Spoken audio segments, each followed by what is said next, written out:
America, with your hosts, Michael and Jacob.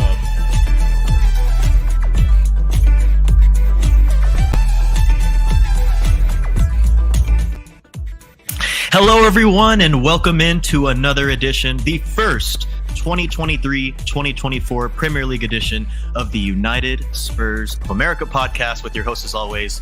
It's your boy, Michael, off of summer break. It's your boy, Jacob, back and better than ever. We have a lot to get into today. It's going to be an emotional episode. It's going to be a lot to take in. But the good thing about it is I get to be here with one of my best friends, Jacob, my brother, Jacob. And the other good thing is that we get to go through it with the rest of you all. Big up, everyone. Happy Saturday. Happy, I guess, belated Premier League match day, because yesterday was technically the first game with Man City and Burnley. But regardless, my friend Jacob, welcome in. Happy Saturday. We play Brentford tomorrow. We're back in the Premier League. But my guy, we're going to be doing it without Harry Kane. How you feeling? You know, before the news of Sonny being captain, I was kind of moping around my house. My wife was definitely done hearing me talk about Harry Kane. She said, "Why do you care about some man who's off in Germany? Look at him. He's smiling in his Bayern training videos. He's smiling. He's having a great time. You should too." And inside it just hurts just a little bit, you know? And I think for everybody that's like me and Michael, I can't wait for everyone to hear yours, you know, where you're coming from, how you feel. I've been on here a lot, so people are kind of knowing how I feel a little bit. But, yeah, man, I'm super sad. I know it's for the best of the club and us going forward. We have to turn a new page. It's best for Harry Kane. It's one of those, it needed to happen, but it hurts so damn much that it did. So I'm torn in two parts a little bit, but I'm feeling blessed. Not stressed at all, just a little sad. But I am excited for the for Spurs Premier League to kick off tomorrow. Obviously, the Premier League kicked off yesterday, City versus Burnley. And then we also saw today there was a bunch of matches I was watching. I was also, shout out to Perchy for the raid. Anyone who came over from the Perchy TV, big up yourself right now. Appreciate that, Perchy. That's some real one. Make sure you hit the like on your way in as well. Make sure you participate in the poll. Both of those things are free, but I want to say shout out as well to the Patreon members. Shout out to Alan 10-inch Sibley and C. Shearman, the founders, the founding fathers, so to speak. So big up them every single time. And big up all the YouTube chat members as well. I see a few of you checking in already. Big up. But obviously, you know, a lot of things have happened. A lot of emotions have ran. Some people are saying good riddance. Some people, 29% of the poll is saying they've moved on yesterday / no time to cry. And you know what? That's okay if you feel that way. I understand. I'm a little bit different. I'm a little on the. I told my wife I wasn't going to cry today, so I'm not going to cry. Don't worry. You ain't going to see Jacob crying on live stream. I promise you. But the question of the day is how we feeling now that the king has left. 29% heartbroken and hopeful for the future. I think that's a future. 37% is actually win.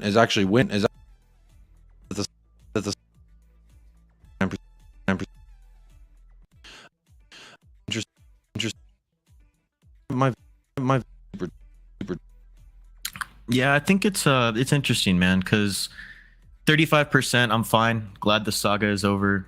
32% right now in the poll. Moved on yesterday. No time to cry. 27% of y'all are feeling heartbroken and hopeful for our future. Spoiler alert.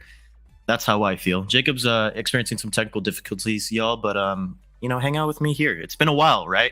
I've been gone for a while. I've been just to update y'all. I've been working a lot. My schedule's been conflicting with a lot of the stream times, but I am able to watch the games on the weekends now, which means I'll be back in full force starting, today, right? But yeah, that's where the poll is settling at right now, y'all. So a lot of y'all I'm fine and glad the saga is over, which, all right, I'll go ahead and get into it, man. Harry Kane, my favorite ever footballer, of all time. That's just my opinion. You guys are welcome to disagree. Y'all are welcome to feel however you want, because obviously as fans, we have the right? We have an option to feel the way we are. Some of us, I think, are a little bit bitter. I can see that side. I can see it. I'm not going to come on here and say Harry Kane is my favorite ever player. Harry Kane deserves everything in the world. Harry Kane was failed time and time again. And while to a certain degree that might be right, he was obviously a part of a lot of our failures, over the last 8-9 years since he became a consistent starter. we'll get into that in a little bit. But for now, it's honestly really hard. I'm not going to lie. Harry Kane helped me fall in love with the game of football again. In high school, and the Pochettino era was obviously one of my favorite ever, just like times of being alive, honestly. Like, and I think that's the beautiful part of football, right? I think that's a part that everyone can agree with, right? Football can do things, and sports in general can do things that not a lot of other things can, whether it be the highs, the euphorias, or the lows that we've been experiencing over the last few years. You know, it just feels like it's another kick in the nuts. And I feel like we've been kicked in the nuts every single year since 2019. And this one's a tough one to swallow for me, personally. Harry Kane will forever and always be my favorite player. I'm not going to sit here and say, oh, I'm going to follow Harry Kane. I'm going to watch every single game while he's at Bayern Munich. Because to a certain extent, me personally, I also have to move on too, to a certain extent, right? I have to move on, and we'll get into our now club captain and vice captains that have been announced today. But it's hard. I'm not going to lie. It's very hard, very, very hard. Jacob, welcome back, man. I just went through a little bit of my monologue about Harry Kane. Man, I missed it. I'm trying to be understanding of the people who are frustrated. I'm trying to be understanding of the people who feel bitter and just kind of want to move on. I said that I will move on. It's tough. It's a tough pill to swallow. Obviously, my favorite player of all time. But I'm not going to sit here and say I'm going to watch every single minute of Bayern Munich now just because of Harry Kane. I'm a Tottenham fan, man. We're all Tottenham fans. Now, some of you may. I'm not going to judge you, and I'm not going to discourage you from watching Harry Kane because, you know, some people will follow him and will, you know, want to know how many trophies he's going to win or how many goals he's going to score. And that's fine. But me, I'm Tottenham through and through. And as hard as it is to say, and as hard as it is going to be to do, I got to move on. And that's going to take some time for me personally. And it probably will for a lot of you too. And that's okay. Let's get into some comments here, y'all, because y'all are going absolutely nuts in the comments. And I'm sorry, but that was just my little rant on Harry Kane. We'll talk a little bit more about it after the comments. Obviously, now that Jacob's back. I feel like I missed it. I do want to say apologies. I did just watch back what happened, and it was definitely the remix of my. It was like, and I was like, damn. So apologies, everyone who did have to sit through that. Big up everyone. Big up all the YouTube chat members. Where are we at in the chat? I'm sorry about it. I'm sorry about that. We're on Roy. Big up. Really Big up, Roy. Big up, Roy.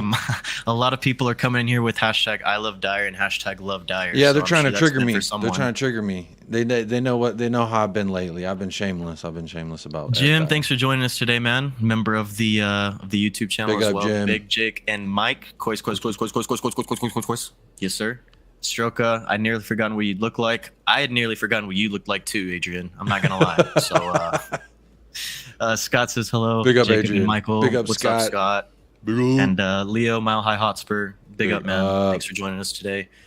Billy Bez. G'day, Spursaroos. G'day. Hey, that's what we're all. That's what we all are right now, man. Spursaroos. Big Ange. I just want to say real quick, man. Big up Ange. Sorry. I keep calling him Ange. He has had to deal with hell on earth in terms of Tottenham Hotspur, man. Since the few weeks / months he's been here, that man has gone through the ringer.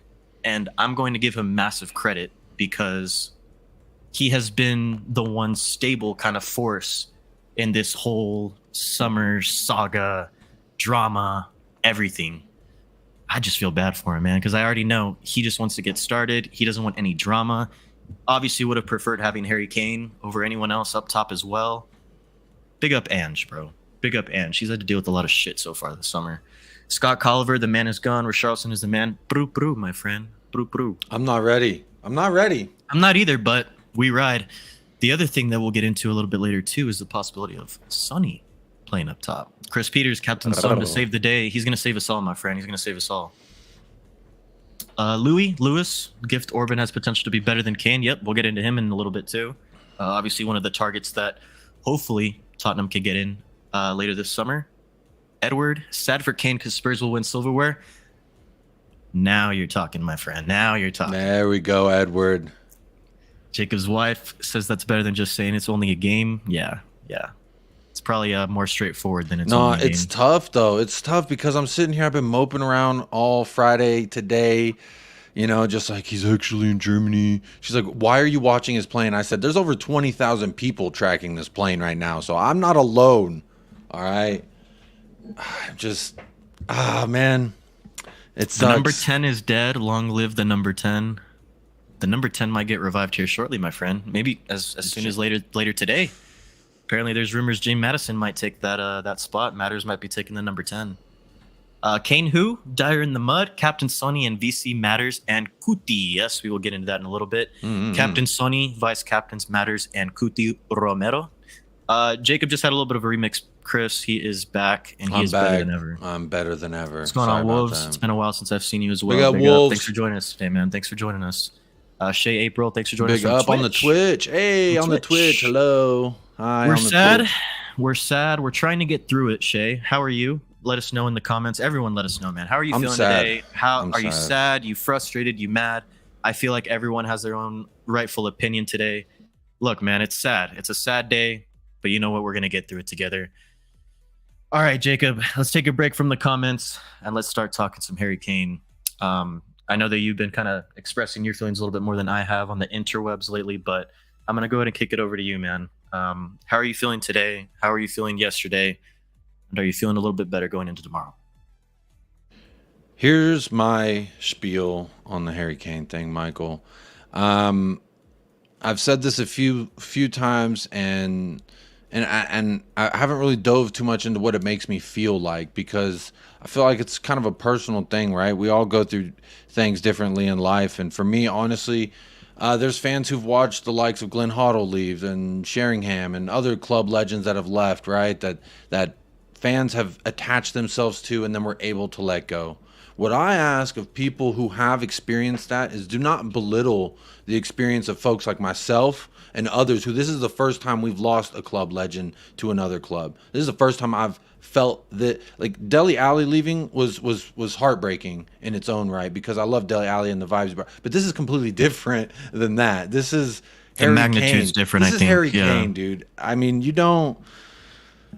I don't know Tottenham without Harry Kane. So it's a time in which, it's very sad and surreal. It almost feels like AI, artificial intelligence, creating this simulation for us to live through so we feel more pain as Spurs fans. Maybe, I don't know. But I know, before people come at me, I always say it's like this yin and yang battle that I have inside between logic and my emotions. My heart and my head have this constant battle always, because I love Tottenham, I love Spurs, and I love this sport. So whenever it comes down to it, like, my head knows we're starting a new era. We're doing new things in a new way, and I know that it's what's best for Tottenham, right?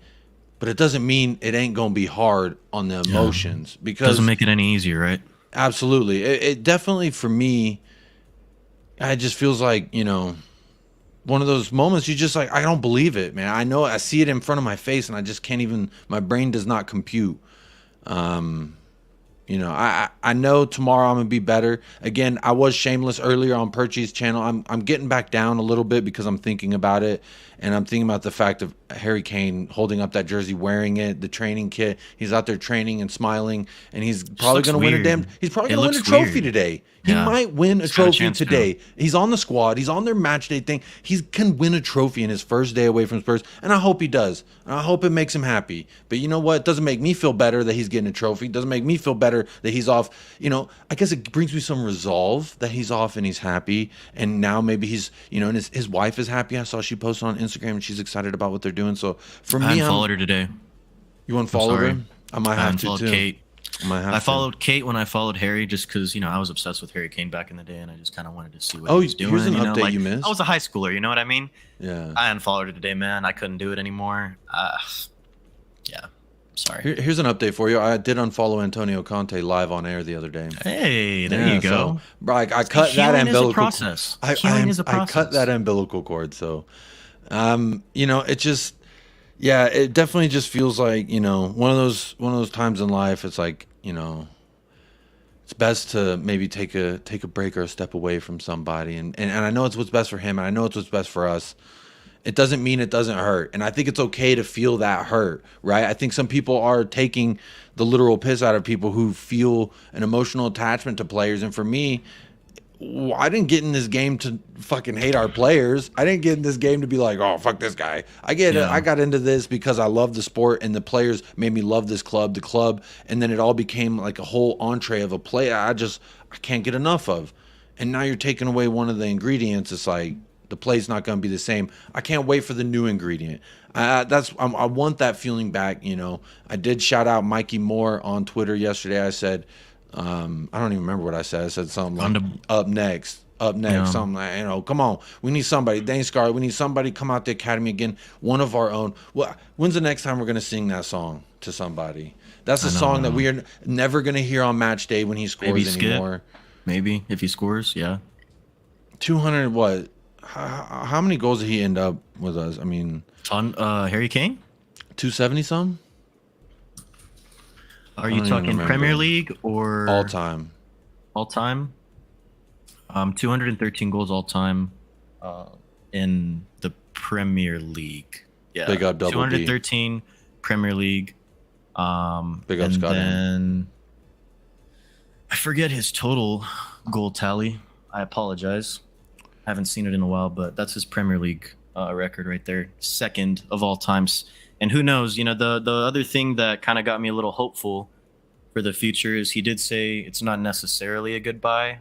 It's a see you later and, kind of best wishes.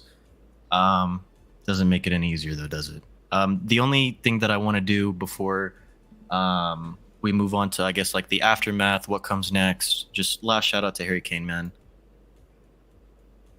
I'm going to put it up there one more time because this was dad. He was daddy. Bro, now he's gone. If I can be really, really personal right now, this literally feels like when my dad and my mom got divorced and dad moved to Colorado. He wasn't dead, but it was still sad. The man moved away. I can no longer see him every day, every other weekend. It feels like really bad inside, Yeah. So that's why I say for people, who've gone through something similar, you understand what that emotion feels like when somebody you appreciate. Granted, he don't know I exist. I understand that, and I understand it's fucking probably mental of me to feel that way. But I have an attachment to him. I have an attachment to this club. By proxy, obviously, I'm gonna love this guy. So, what he's done for the club, absolute servant. I think after today, when tomorrow starts, I will be ready to start anew. You know what I mean? I'm a grown man. I know I can't sit here and sulk in the mud and be upset about spilt milk or about X, Y, and Z. You got to pick up your boots, strap them in, and keep on walking because life doesn't stop just because Harry Kane's gone. And I understand that fully on the emotional side as well. So once that part really sinks in, then the emotions will come along and I'll say, you know what? It's time to move on. But it's going to suck for today at least. And I think we're allowed, at least today, if not any day, a few hours to be upset. But Spurs did make some great news that made me feel better this morning. I will not lie. Definitely put a huge smile on my face, got me pumped up, amped up for the show. I think I was on Perchy's channel because I was just so damn happy. Couldn't contain myself in the kitchen while I made coffee, etc. But obviously, and that's the news of Sonny being captain, Romero and Madison becoming vice captain. And here's a beautiful photo of them. Look at that. This is the light at the end of the tunnel, y'all. This is the sun rising on a dark day, and I'm here for it. I'm definitely here for it.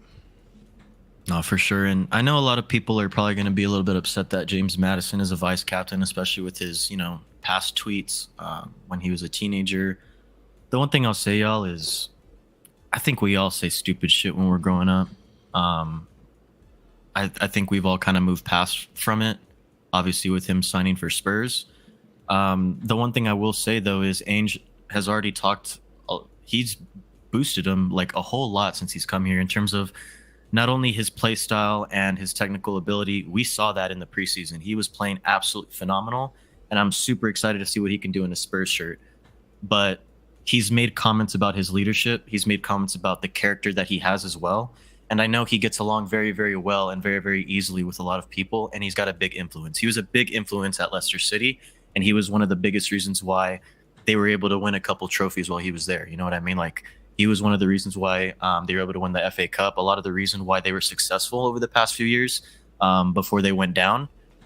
The one thing I'll say is let's give him a chance. I'm kind of tired of the hate. I'm tired of the negative vibes. And like, I'll even go to as far as to say that extends even to Dyer. Like, honestly, get him out, move on. Like, I'm just kind of tired of the negativity. I'm tired of the bad vibes. Like, starting today, I'm going to try to be a little bit more positive about the club just because I feel bad for Ange. I feel bad for the rest of the players that, you know, are going to have to push through without arguably the best ever player that has ever worn lily white and has played for Spurs. I know a lot of y'all can say Jimmy Greaves, a few others, but arguably he is. I think we got to give him a chance.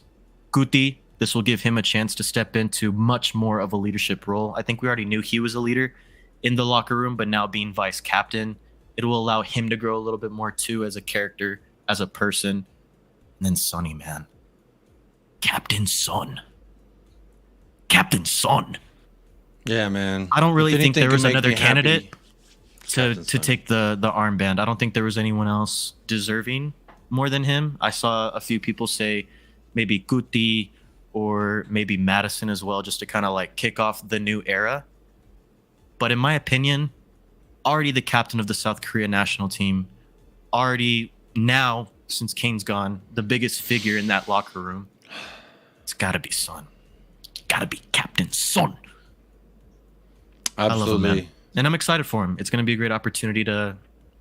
This is to one elevate- of those moments to where I elevate get to as a say. leader. This is one of those moments I get to say, "Talk to me nicely, folks." Talk Talk to me dirty. to me nice. No. Talk to me fucking nicely. Because when I sat up here, I got so much shit. When I said on Twitter, I got About so Son? much shit. I said, Captain Son. Everyone said he's not a leader. He puts his head down. When things get bad, Sonny doesn't step up. He disappears in big matches. He can't lead this club. He won't lead this club. All I'm here to say is if you trust Ainge, you got to trust in the choice, right? Talk to me nicely. Captain Son, man. Captain Son. Like I said, I don't think there was anyone else that was more deserving than Son. I'm glad he got it, and it makes me more hopeful for the future because we got to get behind him, and we will. Everyone always gets behind Son, so I'm excited. Here's the thing, man. I will caveat that with the criticisms on Son have been fair. The criticisms on Romero have been fair, but what I will also say is now he has to show and prove everyone wrong as he's done time and time again in his career. When Pep said this to Harry Kane team, what did he do? When Harry Kane's ankles give out, what did he do? When Harry Kane ain't show up for preseason, what did he do? When Kane didn't show up till mid-December when he started bagging goals again, where was Son? Beating us, getting the game-winning goal versus City, leading the line. He's always been a leader. So that's why I've always said it's never been a question as who's the next captain. It's always going to be Sonny. My next thing was who's the runner-up? And my other argument was Romero could be that runner-up. And guess what? Talk to me nicely again. Talk to me nicely again. Put some respect on the man's name. That's what I'm saying, man. Big up Tequila. Big up Right Heart Lane. Big up everybody in the chat. Make sure you're hitting that like one time for that Kane, subscribe, man. baby. Hit that like and subscribe for Kane because you know what? We all love him, we all miss him, but we all know it's time to turn that page. And this is the best news. Honestly, I've been giving Spurs PR a lot of shit lately. Okay, I have because of the timing, the Eric Dyer documentary. The timing PR wise has been atrocious at best. And been on a streak. This is the one time I'm like, y'all really did a good job here. You actually did a good job and made me feel better because I'm still feeling hurt about seeing Kane smiling and Bayern. I understand. Okay, I talked about it. I'm trying to put it down. But what I'm saying is I feel that way. And then you bring this to me. Guess what? I feel great now. I feel good. But it did come after a sorry-ass goodbye video, in my opinion, from the official account. That was weak as hell. That was weak as fuck. That was weak as hell. No, not even hell. That was weak as fuck. Him taking a selfie video. Ruben Neves got No. Well, that too. That one I was okay with because like he was giving a message from him to the fans. I'm talking about the comp, the goodbye comp that Spurs official dropped this morning. Yeah, I've seen better comps on Twitter. Dude, Like they had the old commentator that got really annoying that everyone complained about on all of his early goals instead of getting the actual footage from NBC, Sky, whatever it was on in the UK. And dude, there was no music. Like no emotional music. The best ever player to play for our club this century, besides I guess you could argue Bale too, whatever. Best ever goal scorer player arguably this century for our club. He's my legend. That was the goodbye video? Bro, I was crying the other night based on two other fan comp videos that I was seeing. The fan comp videos were way better than what they put out. That was sad. Like cheesy ass. I felt bad for. So I'm assuming the actual admin did not make that. It was probably a producer behind the scenes. We both know Jacob. Bro, you gotta hire somebody. So yeah. I'm not going to necessarily take it out on the admin, but it's like, bruh, what are we doing? I get the graphics. They were fine. The graphics were cool. The goal tallies, the games played, whatever. But dude, that comp, come on, man. We can do better than that. Tequila, you must be sipping on that tequila extra hard. Says should have been Dyer, the leader we need. He's got this. Oh yeah, remember the free kick, Michael? He's in Barcelona. He's the captain. Hey, everyone just don't you worry. I got this. And I love it. You could tell he was totally butthurt that he didn't get picked captain or vice captain. I love you, Ange. And Did I know. You see how he temporarily Sarah unfollowed says, Ange? Spurs? He did, official, but then he got called out, and then he refollowed. Yeah, he's a bum. He's a bum for that. And you know why? It's because he's weak. Bro. He's a weak loser mentality, and I can't wait for him to be gone. I hope he's gone. I hope he's upset with this. Bro, you're not good enough, and you displayed it. Sanchez outclassed you miles and miles. I put this like this on Spurs Talk Show yesterday. I feel like that Barcelona game was Ainge basically saying, here's the platter of meat, you hungry dogs. Which one of you's the most hungry to grab it? And Davinson Sanchez 100%, 110% went and grabbed all that meat, and there was none left over for Dyer. And guess what? He wasn't even hungry. He acting like he's a fat cat. He should be starving. Ugly ass motherfucker. Come on, man. But yeah, man, it was funny to see this morning, just like Dyer being a drama queen, the joke of a comp that the freaking Spurs official account sent out. And then I grew frustrated at a certain point this morning when I was on my phone, because then I started seeing the Bayern posts, and it's still just so weird to me, man. And I think it makes it even worse that they're red. It just looks so wrong. Bro, I don't like it. It makes my skin wrong. Feel weird. It makes my skin feel weird. Are you going to watch the Bayern match later? Probably. I want to say probably not, but who knows? I don't know. What time is it at today? Is it soon or is it in the afternoon for us? I'll look it up real quick. I think it might be on ESPN Plus. I'll probably watch it. If I'm honest. Let me see. He's probably not starting though, right? He probably won't start. There's no way he starts, right? It's at 12:45 on ESPN Plus for any Americans. Okay. 12:45. So that'll probably be shortly after we end the stream. So maybe everyone will be going there after they're done here. Saying. Maybe you know we what? will. I don't know though. You know it'd be sick. You know it'd be sick is if he wins a trophy and he gives a speech and he says, "Quiz." Or this is for all the Tottenham fans back home. This is for Tottenham. This is for you. You won't do that. Oh my god. The other thing, I would love to talk about Harry Kane all day, but obviously we have more to get into, and the Premier League starting. We're starting tomorrow against Brentford. So one of the last things that I will say on this matter, by the way, Harry Kane, 280 total goals, 213 in the Premier League, 45 in European comps. Through 435 appearances. Though the one thing that I will say, let's just kind of look at the statement here, because I'm sure everyone else was really, really mad and frustrated with a certain someone who works for the club. Chairman Daniel Levy, we sought over a long period of time to engage Harry and his representatives in several forms of contract extension, both short and long term. Harry was clear, however, that he wanted a fresh challenge and would not be signing a new contract this summer. We have reluctantly, therefore, agreed to his transfer. seen a product of our academy system become one of the best players to pull on a Spurs shirt and become one of the world football's elite strikers. It has been truly a remarkable journey. Yada, yada, yada. I should like to thank Harry for everything he's done for us, all the memories, all the records. It goes without saying, he's always welcome back. He's a much loved and valued member of the Spurs family, forever in our history. Hold on, let me stop sharing this, and let me give a huge middle finger to you, Daniel Levy. You have fucked this club. You have fucked Harry Kane's legacy in a Spurs shirt because you were not matching his ambition several times. You've had several conversations with Kane. Now look, for everyone who's going to come at me and say Kane was part of the problem, yes, to a certain extent. But at the end of the day, Harry Kane does not agree to transfer fees. Harry Kane does not negotiate with other clubs. He does not hold the cards in terms of transfers. I'm just tired, man. I'm tired.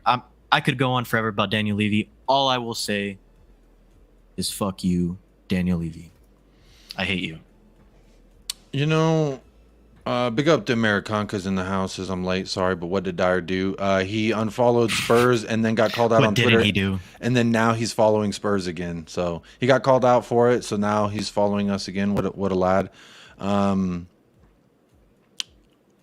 You know, the Daniel Levy thing, I've given him a lot of, and I'm going to be a little impartial here. I've given him a lot of shit over the years for what he's done and his mismanagement of this club, and it's rightly justified. But what I have, and I will give him credit for this summer, only this summer, is that James Madison, Harry Winks the other way, and the fact that he got his asking price for our talisman player. He got it. Whether it's 3 days before the season starts, however you want to shape it, he got the deal done, and he stood to his ground. He could have said 67 because he's in the last year of his contract. He could have said 85 because he's in the last year of his contract. There was 4 or 5 offers that he stood strong on, and he got the most out of a player who's 30 years old in the last year of his contract. Putting all my emotions aside, on a business level, I gotta say, I'm glad that he sold Harry Kane that. But still, for all the rest, for every summer in January before this, I agree with Michael. It's fuck you. But for this specific one, I'm not too upset about it.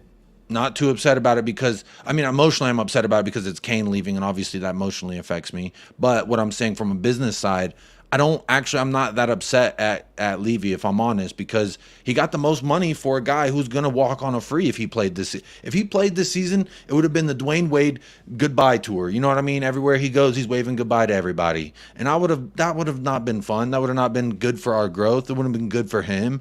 I mean, it could have been good for him. He could have had the pick of his lot, but now he signed a 4-year with Bayern. But aside from all that, the business side, I do think that is perfectly fine. I'm perfectly fine with the we sold him and we got the money. Oh, big up for the super chat from J. Cole. Club legend, Spurs legend, and the legend of this channel. J. Cole, the one and only. Thank you, my man. Appreciate your donation today for the super chat. As long as Levy is in charge, kiss trophy goodbye. Can't argue with it. It's only happened once in 20-something years. I will say this, ANGE POSTECOGLOU takes every single match and every single competition very seriously, and I would imagine that that's something he's expressed whenever he was walking on in here, and that's something he's expressed in numerous press conferences. So I wouldn't kiss a trophy goodbye. We may see ANGE kissing the trophy. I still have hope, y'all. You know what? I still predict that I still stand strong that I think if we get another, if we could get a couple more deals of business done, Michael, I really do solemnly believe we could end up in like 7th, potentially 6th, and maybe a deep cup run. Not saying win the cup, but a deep cup run, because we only got 1 game a week, and then when the competitions start, then we got those, and then the double weeks or whatever they call them. So, I'm not too downtrodden on the outlook for the season. I know we're going to get into all that, but for me personally, man, yeah, I don't think we got to kiss the trophy goodbye, Jay. I don't think so. We got Captain Sonny. He's going to lead that line. We'll be all right. I do want to say, I'm kind of behind in the chat, but I do agree with this. That statement you read in regards to Kane, Americanca says that statement is so passive-aggressive towards Harry. Can you blame him? Textbook manipulator. The Jonah Hill statement is what I equated it to. This Jonah Hill-ass statement. If you know Jonah Hill, what's going on, he's been a master manipulator of a relationship he had with a woman, but Kenny FCB, we got a Barcelona man in the chat, says, it's so surreal, man. I still can't believe it. You're telling me I'm seeing him smiling and training, and he's about to play with y'all in about 2 hours from now. Yeah, man, it's tough. It's tough. Marshall's in the house. Big up Marshall. Just a harmless potato.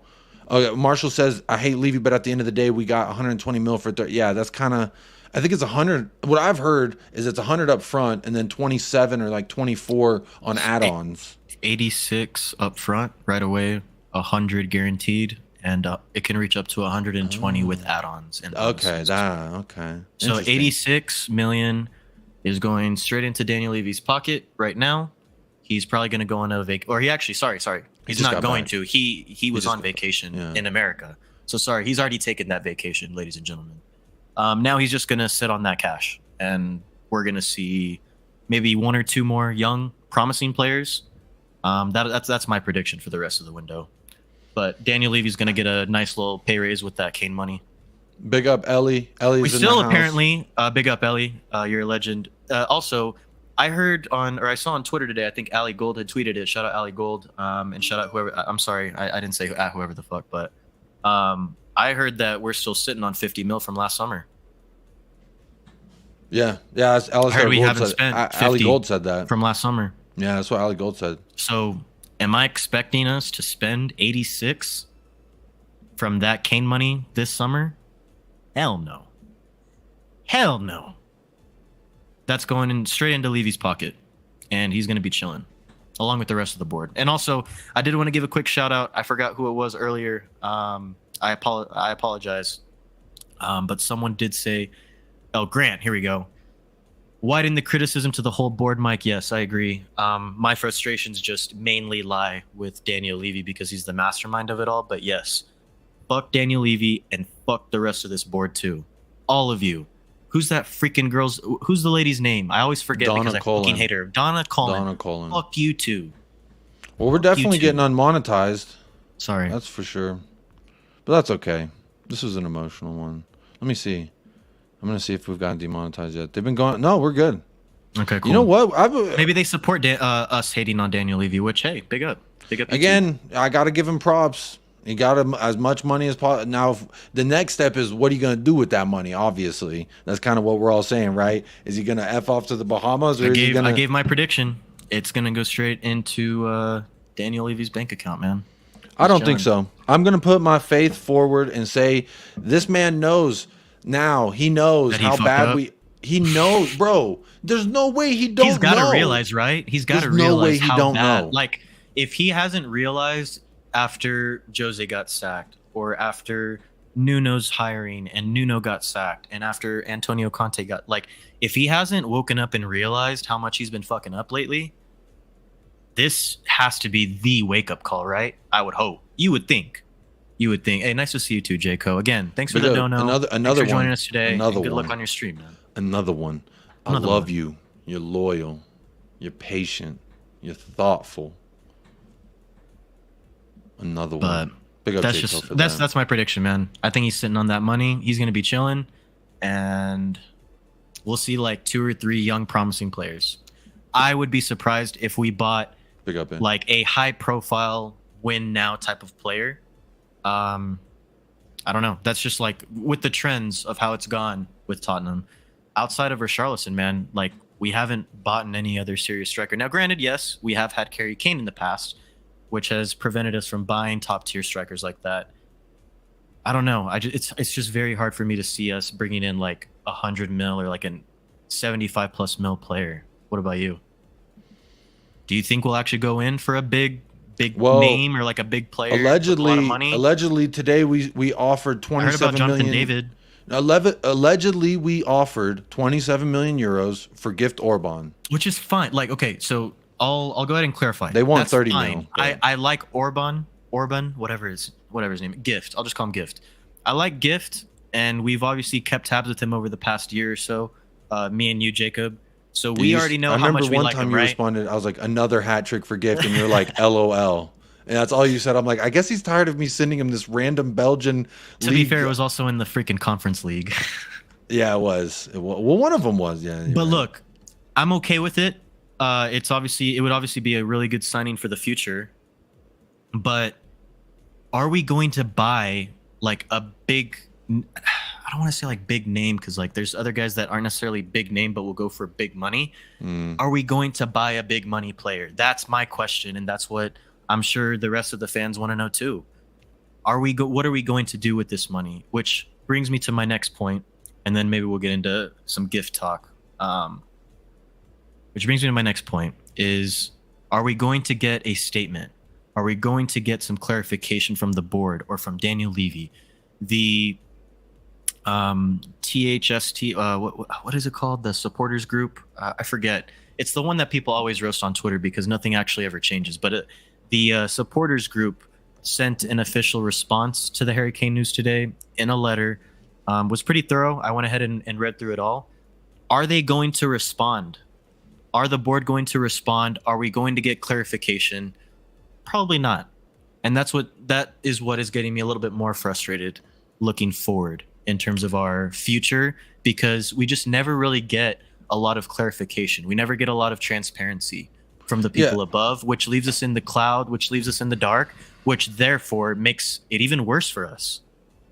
Real quick, I do want to address this. Sarah Linowitz, let's not trash my favorite YouTuber in the business, the Irish Hotspur. If anything, if any of the mods can put the Irish Hotspur's link in the chat for me, please do go sub to the Irish Hotspur.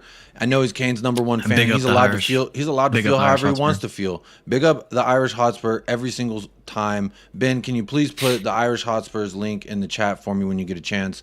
And everyone go sub over there if you haven't already, because I love that place. I'll be doing some post-match reactions over there on that channel as well. Shout out David Harris, and he's allowed to feel however he wants to feel, Sarah. So I don't think that's necessarily fair. So I do want to stop you there. I don't need anyone banned, but there it is. All right, thank you, Ben. I don't need anyone banned. You're allowed to say whatever you want, Sarah, but let's be fair here. Civil. Yeah, he's a guy who loves Tottenham just as much as the rest of us. All right, and he's got an emotional attachment to players, and he's okay to have that. And if you missed the whole first part of this show, go back and watch it, because I have an emotional attachment to Harry Kane too. You're gonna tell me I haven't stopped crying about it? Bro, we just saw a legend of our club leave. Give them a little bit of room to breathe, Sarah. How about that? Go ahead and subscribe to the Irish Hotspur while you're at it. Yeah, hit the like and subscribe over there too, man. Yeah, but yeah, friends of the channel, David and Jack, big up both of them. But yeah, let's keep it civil, in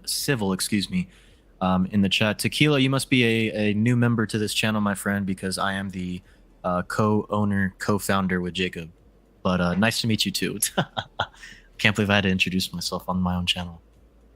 Well, when you take a vacay, some people can't forget. It's like people forgot how talented Kane was just because he took a summer off. You know what I mean? People sometimes forget. That's okay. I got a question here that I starred from... Yeah, I want to get into it because I saw you start. Yeah. The first one I starred was from Audio Artisan. It says, Sonny wide left or Sonny through the middle? And this is kind of the turning of the page here. Post-Harry Kane, apocalyptic era. What are we doing? How do we rebuild? Sonny through the middle or the left? Real quick. Hey, Tequila, I'm just messing with you, bro. It's not actual hate. I'm just joking around with you. I'm Michael. Glad to meet you, Tequila. Sorry, let's move on.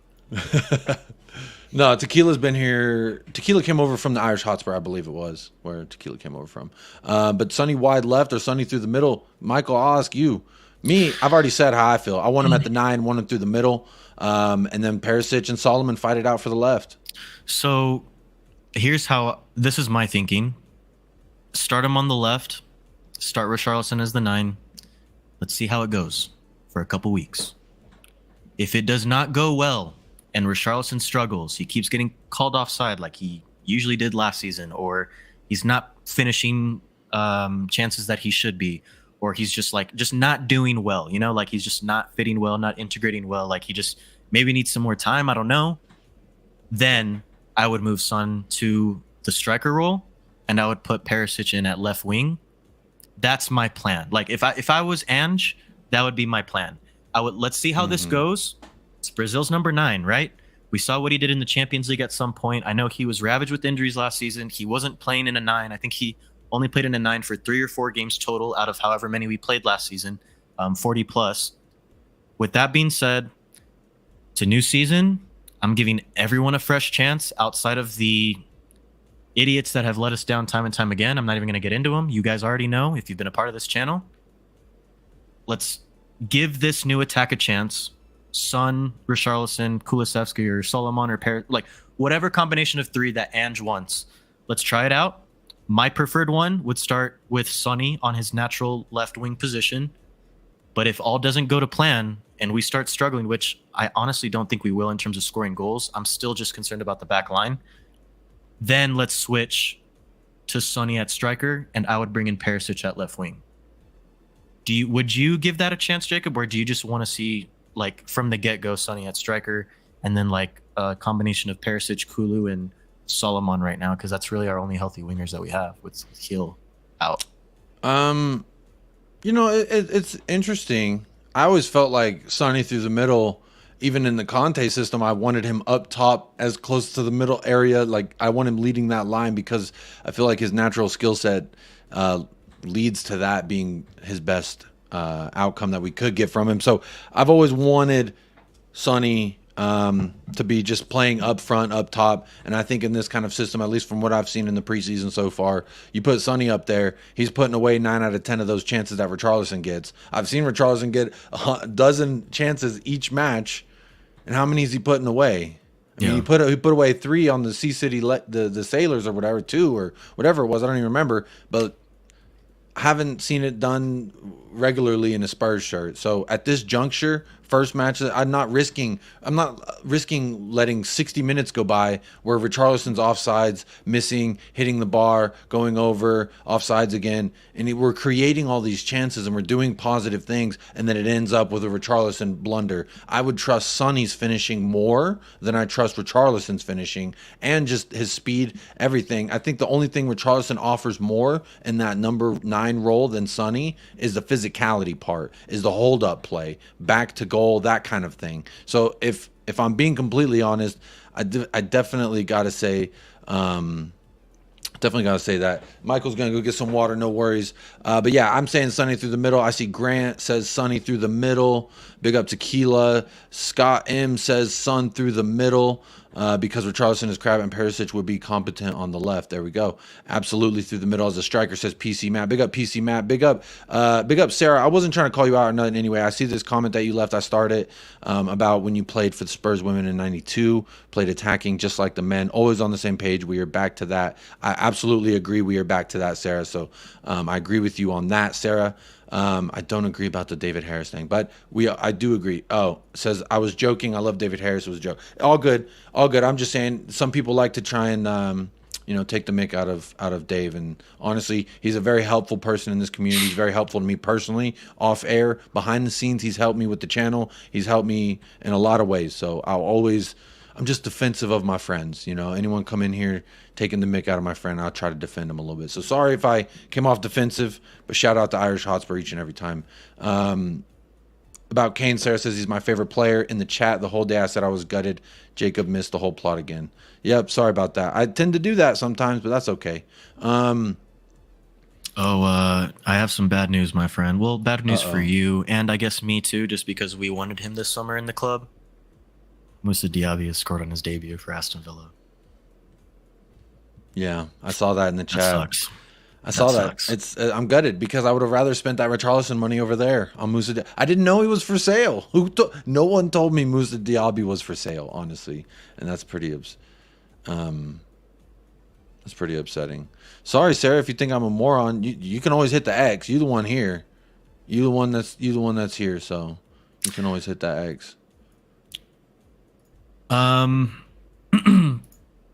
Just moving on here, Jacob. I see some other starred comments, and I wanted to answer this one as well.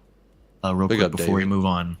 Big up, David. Thank you for the question, man. He says, "What's your view that Richarlison will score more than Son this year?" I think it's dependent, man, on a lot of things. So first off, how much game time is he going to get to? Is he actually going to get? Injuries will also play a factor. We know Sonny was playing through an injury for the majority, pretty much all of last season. He's still trying to get back to his best. Richarlison has struggled with injuries in the past. He had been out for an extended period of time. This is a tricky one, man. But if I'm going to have to say who's going to score more goals, history speaks for itself. I'm going to go with Sonny. But I can easily see Richarlison scoring more than Son, just because if he's going to be our 9, naturally, I think he's just going to get those. You know what I mean? But on the other hand, when you have a guy like Sonny, a past Golden Boot winner, who is just like ruthless at times to the goal when he wants to be, that guy can turn it on at any moment too. So that's a hard question for me to answer, but I'm going to go with Son, just based on historical data. I'm absolutely going with Son in this if we're putting him up. But he's got potential. Richarlison's got potential, man. Like I'm serious. Like the potential for Richarlison to go off this season is there. It's just about whether or not it's actually going to happen, which is a big if. Yeah, I don't really have faith that Richarlison can come good. I hope he's one of those like a Kulusevski that can prove me wrong with their play. And there's no reason that they can't. I never want to box a player in, say this is what they can do, this is what they can't do. So it remains to be seen. But if I had to put my money on it, I'm definitely saying Son will score more, personally. 1,000%. Grant says, Sonny is captain. Just think he's going to play all the games. And on form, he's ruthless. Son to score more than Richie. Absolutely. I disagree. Or I agree with that. Need him to stay healthy. That's the only thing. Need him to stay healthy. Need him to stay healthy. All right, my man. Would you like to get into some Premier League predictions now? Is it time? It is time. All right, so ladies and gentlemen, we are going to predict the Premier League table together, me and Jacob. You guys are more than welcome to give your opinions as well. We will take them into consideration. But at the end of the day, it is our channel. We're going to go with what me and Jacob agree on between the two of us. It's not necessarily what me individually thinks is going to happen or Jacob individually is going to happen, but we're going to do it collectively between me and Jacob. Premier League predictor, and I'm going to start sharing the screen right here in a minute. And we'll just go through one by one, man. So, hold on. I don't want to cover all of it too much. There we go. I just don't want everyone to see your browsers. I don't know what you got open there, Michael. Only 2 tabs. Only 2 tabs. I see 4 tabs. You're like my wife. She'll have 20 tabs. In YouTube for the poll, just because I wanted to see the poll. Okay, that's what tier that creator, X and then okay. Premier League scores. I promise I'm not watching porn, y'all. Yo, all right. Exit that little ad though. We're gonna get hit with shit, copyright. Yeah. All right. No ads, no nothing. Just a tier maker and our hopes and dreams. I think it is safe to say, Jacob, that you and me agree that the team that is winning the league again this year is Manchester City. Are we disagreeing? Manchester City. No. There's no way. They got Josko Vardiol. There's no way. There's no way. Yeah, even though they sold 2 of their best players this summer, Riyad Mahrez, Ilkay Gundogan, they still reloaded. They still have the rest of their squad, and they're going to win the Premier League again. If anyone has any objections in the chat, I would love to hear your reasoning why. Maybe Haaland will just tear his ACL, and that's maybe the reason why, right? But he's healthy right now. He's already has 2 goals on the Premier League Golden Boot race, and I have a feeling he's just going to go on and win it again. That's just me. Jacob, any other thoughts with putting City here? No, absolutely spot on. They did lose Gundogan, like you said, but Pep Guardiola, it's 1 in, 1 out. They've got enough depth. They'll be all right. I do want to say for this, are we going to use are you saying Southampton is Luton, Leeds is... Oh, shit. This is last year's. I forgot about that. That's last year's table. Okay, so we'll use Southampton. Yeah, just the regulated clubs. Regulated. The relegated clubs we'll just use for the teams that are up. So let's see. Who do you want to be Luton? We'll do Southampton to be Luton. Okay. And all right, then Southampton's Luton. Who else do you want? Maybe Leeds should be Luton because Leeds, Luton, they both start with an L. Okay, who's Leicester? Who do you want Leicester to be?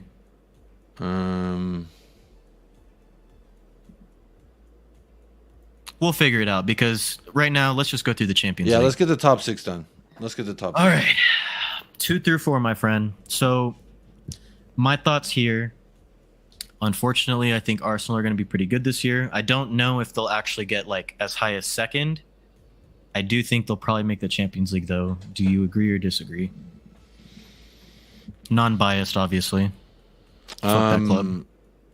I do. I had them. My prediction, I had them going 4th. Okay.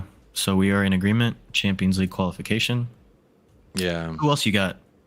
I'll In let you go the- next. Yeah, top four. I did have Liverpool if they pulled off that Caicedo deal, but it looks like Yeah. it's fallen through. It's going to Chelsea. So my second place I picked United. I think they're going to have an up I'm in year. agreement. I do think United are going to qualify ahead for of Champions Arsenal. League. Yeah, just aesthetically better. We'll keep them like over here. How about that? Yeah. You know, I know that they signed Højlund from Atalanta, and I know he's going to be out for an extended period of time. I'm not necessarily taking like that specific signing into account in terms of like their success. I just kind of like you. I just think they're going to have a pretty good year.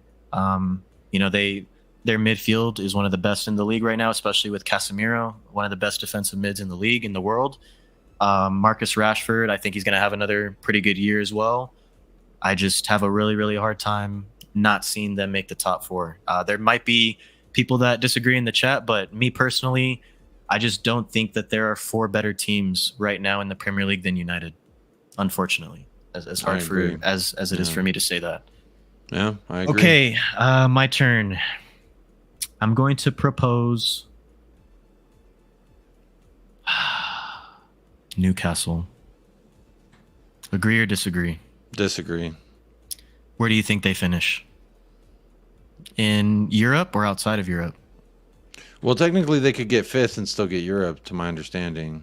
Yeah. So I would say my top four is this: City, Liverpool, Arsenal. Well, actually Arsenal fourth, but I had Liverpool up there. But I think the business that Chelsea has done, I think I'm going to put them up there to get fifth or fourth. I'm actually going to change live on air. Arsenal is going to get third, and then Chelsea will get fourth or fifth, and then I think will be Liverpool and then Newcastle. The debate that I'm having and that I have been having inside of my head is just between Chelsea and Liverpool as well. And Newcastle is in that mix as well. So sorry, three teams. Three teams are in the mix for me: Chelsea, Liverpool, and Newcastle. I think that Newcastle has a better team, if that makes sense. Like just like camaraderie, chemistry, like teamwork than Chelsea right now. Chelsea's got a lot of integrating still to do. They're going to have to acclimate to a certain extent for the first few weeks. I could be wrong. They could hit the ground running and they could be really good this year. But I have a hard time putting them ahead of Newcastle, man. Just right here, right now. I think Newcastle are going to have to cope with all the new matches. Champions League's not going to be easy. That's true. That's true. Their pot that they're in, I've heard, is like one of the hardest it could be. So are we agreeing on Chelsea here then? Yeah, I got to put Chelsea up there to get fourth. Actually, I'm going to put them behind Arsenal. Yeah, for sure. But we're still just for aesthetics, aesthetic purposes. Yeah, they're going there. All right. Like the and IMO makes a pretty good comment. I just saw your comment. Chelsea are screwed and Kunku injured for 3 months. That is obviously a huge blow. They just have so many players, man. Like they'll sign somebody to hold them over. Yeah, it's just hard to not say that. You know, they just have the money. They have the spending power. I think they'll be relatively fine without Nkunku, and then they're just going to get even better if he becomes that same player that he was before those last two injuries that he's had. Feel bad for him. I loved him before he joined Chelsea. Hate him now. Loved him on Leipzig, but yeah, we'll see how that goes. All right, my friend. 5th, 6th, and 7th European qualifications here. Now, there's a couple of other teams that we've already talked about: Liverpool, Newcastle, and then you could bring in teams like Brighton. You can bring in teams like, I guess, Spurs as well. Villa played very, very well in the second half of the season under Unai Emery. What are you thinking here? I'm thinking Liverpool. I think they're still strong enough. I agree with that. They've obviously got 110 to splash around and play with. So to put them not up there would be kind of crazy in my opinion. Since they're not getting Caicedo, they're going to get someone else, man. They got the money lined up. They clearly got 110. They got 110 million pounds to throw around. They're going to get somebody. So I definitely put them up there. They might even get the top four and we'll be mudded, but that's fine. It's just based on, I'm putting Chelsea up there based on the fact of Caicedo, Tyler Adams, all the other pieces. Yeah, they do have someone who can sprinkle magic on them. We've seen it, so you never know. There could be some freshness there. After them, I'm saying Newcastle. Okay, I agree with that. They are still a strong team. I would put them defensively, so anywhere sound. from 4th to 6th. I can see anywhere like in that bracket them finishing. Will, you brought up a good point, which honestly I wasn't like too much considering just because of how well they played last season. They're in more competitions. They're in Europe this season, so it's going to be much more of a grind for them. I'm okay with putting them at 6th. I would agree with that. Here is the real question. Who is 7th? And I already know your answer, and I'm going to disagree. So let's talk it out. Tottenham Hotspur Disagree. getting 7th. Tottenham Hotspur getting 7th. And you want to know why? At this moment right now, Oh, yeah. without any other signings, you think we're getting 7th. And I totally understand the lack of European football, less games, less congestion. You really think we're going to make 7th? You really think we're going to finish 7th? Absolutely. Okay. I think we'll do what we need to get by to get through. I know we're going to get Conference League. I know it. The writing's on the wall. And then ANGE POSTECOGLOU will take that very seriously next year. And we'll be legitimate contenders in that competition. I can't wait to see it personally. Dude, our back line is so bad. Mickey Van de Veen, trust. Yeah, but... And if one of him or Dyer... And if one of Romero or him get injured and Dyer has to play... Well, that's why this... That's why I caveated this with, we're going to do what we need to do to get the job done. I think in January's time, we will also... I think in January, we're going to do some business to help solidify the holes that we've shown throughout the first half of the season. So I have no problem putting Tottenham Hotspur in 7th. Not a problem. I'm going Villa. I think they're better defensively. Ange hasn't proven himself yet in the Premier League, so this is why, like, take this with a grain of salt. Unai Emery has them more prepared than Ange does for this season, and that is not Ange's fault. Unai Emery can be focused on Europe. We have had preseason games canceled. We have had players leave. The biggest player in our club in the last 10 years leave. I just cannot see us right now finishing above Villa, man. Like, non-biased. What's up, Louis, what's going on, man? It has been 100 years. Feels like it. I can't put Tottenham 7th, man. I can't. Tottenham are 7th, buddy. Mark it. Book it. 7th. Tottenham Hotspur, baby. Disagree, but I will go with it. Put it on the record, because if this gets clipped and I get mudded, no. Yeah. But also, you can clip it too for me, because when we finish 8th, I will be proven right. So, but for this channel, 8? I'm saying 8th. Yep.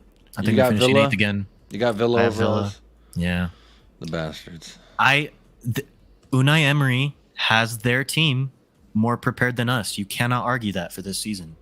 I just feel like Ange has not gotten enough time, man. Like he needs more time. I thought he needed more game time with our players. Like he just needs our team needs more minutes together, like with his style, with his philosophy, which will come, right? It'll come over time. But right now, I can't see us finishing above Villa, especially with our backline depth right now, man. I'm telling you, one of Van de Ven or Romero goes down injured for a significant period of time. Right now, like without any other center back signings, we're screwed. You can't argue that. You can't. We're going to do some more business. We'll do another piece of business and we'll be all right. I hope, Plus, man. we got Ashley Phillips, the young goat. So then I guess we'll probably agree, like on this channel, Villa 8th then? Yeah. Okay. We'll put Villa 8th. I'm sure people are going to say I'm crazy for putting Villa and Brighton behind us. But here's where it gets a little bit more complicated, man, because this is kind of where the area of the table is where anything can happen, in my opinion. So I'm going to go ahead and kick it off to you next, man. Who are you proposing for 9? Or just in general, 9 through 12? Who do you think is going to be that next team that takes it to this tier? I think Brighton. I think they still got a solid squad. I think their coach is a pretty damn good coach, even though I don't like his personal antics. But yeah, Kenny Welbeck up top. They got Ewan Ferguson, right? Isn't he out there? Yeah. But I think Welbeck started today, though. Do you think if he's going to start consistently for them? I don't know. They look good today. From what I saw, they look pretty good. But I mean, it is versus Luton, but they did look pretty good from what I saw so far. So I'm going to put Brighton up there. Some people would argue that we're going to finish behind Brighton. I think Scott M would probably say that, if I'm honest. Okay. We'll put Brighton there. I started 10 through this, 12? David. We'll talk about it after we do this, and then we'll do that when we do our Brentford prediction. 10 through 12? I will propose... Oof, this one's hard, man. Wolves aren't going to be good this year. West Ham aren't going to be good this year. Well, I don't think of Fulham course are going to be Wolves that aren't good gonna this do year. good 'cause they lost Everton to aren't going to be Tottenham. that good this year. I'll propose Brentford. Just because of how well coached they are. I could see them, but the other part of me can see them finishing in the bottom half as well. That's the thing. It's tough. I think if Palace keep Eze and Olise, that they got a good shout for being up there as well. I like the Brentford choice. I think West Ham might be, hitting their... They got a lot of money. Yeah. So they're going to be buying somebody. But next, I think Brentford's a good choice. I think Brentford's a solid I'll agree choice. with that. Yeah. Okay, so that's 10th. We got two more teams in this tier. I'll put Fulham and Palace up there as well. I would agree with Palace. Do you Fulham think have a great Fulham's coach. going to be better than West Ham? They don't have any Europe. They don't have anything to play. They're like us as far as schedule. You're right. I think I forgot West that Ham West Ham is in fucking Europa League this year, dude. So think about Right. that. I'll be in And then agreement is with West that. Ham. After Fulham, I would say West Ham. Okay. I'll agree with that too. All right, man. So we have Everton, Forest, and Wolves. And then for the three teams that are going to be replacing Leeds, Leicester, and Southampton. Oh, sorry, and I forgot Bournemouth too, the Cherries. For the teams that we're going to be replacing for Leeds, Leicester, and Southampton. Leeds is Luton. Leeds will be Luton. Let's go Leicester, Burnley. Burnley, Leicester, and then Sheffield, Southampton. Yeah. All right, that's what we'll do. Okay. With that being said, who finishes out the bottom half but stays safe? I am going to propose Bournemouth. Bournemouth. Stays up. Yeah. And Everton. You think Everton stay up? Yeah, I do. Sean Dyche, Dyche ball. He's too Dyche. Oof. He's a Dyche man. They're broke, but they got Sean Dyche. Dele Alli, Resurgence. Come on. I think Burnley will stay up also. That's who I was going to exchange with Everton. And I think the other two promoted teams are going to get relegated. I think Luton get relegated. Luton and Sheffield. I think Sheffield and Luton get relegated, and I think All right, so let's put them there for now. let's put the relegated Luton, team. Luton, and then who did we say was Sheffield? We said Southampton, right? All right. Okay, so for those of you in the chat, if you just joined, Leeds is Luton, Southampton is Sheffield, Leicester are who did we Burnley. say? I'm already forgetting. Burnley. Leicester's Okay. Burnley. Leicester is Burnley. We have 4 teams and 1 relegation spot. And I have a feeling we're going to be arguing between Wolves and Everton. Am I right? Yeah, so chat, hit it. I'm saying Wolves get relegated. Okay, yeah, Everton actually, you know stay what? up. Let's let the chat decide. Put a poll. Put a poll. Do a poll? I gotta Wolves? end the poll then? I gotta end the poll? The Harry well- Kane poll? I don't want to end the Harry Kane poll. It's already Wow. got 104 votes. 104 votes, only 57 likes. What are we doing? That's a bad ratio, y'all. Come on. Clearly, you can hit the like. It's grabbing free beer on the way in. Should I go ahead and end the poll then? Are we moving Yeah, on? let's If end the I poll. end the Let's end poll, the it's poll. officially over. Yeah, let's end the poll. Let's let the chat decide who is the last team to get relegated. Chat, Everton or Wolves?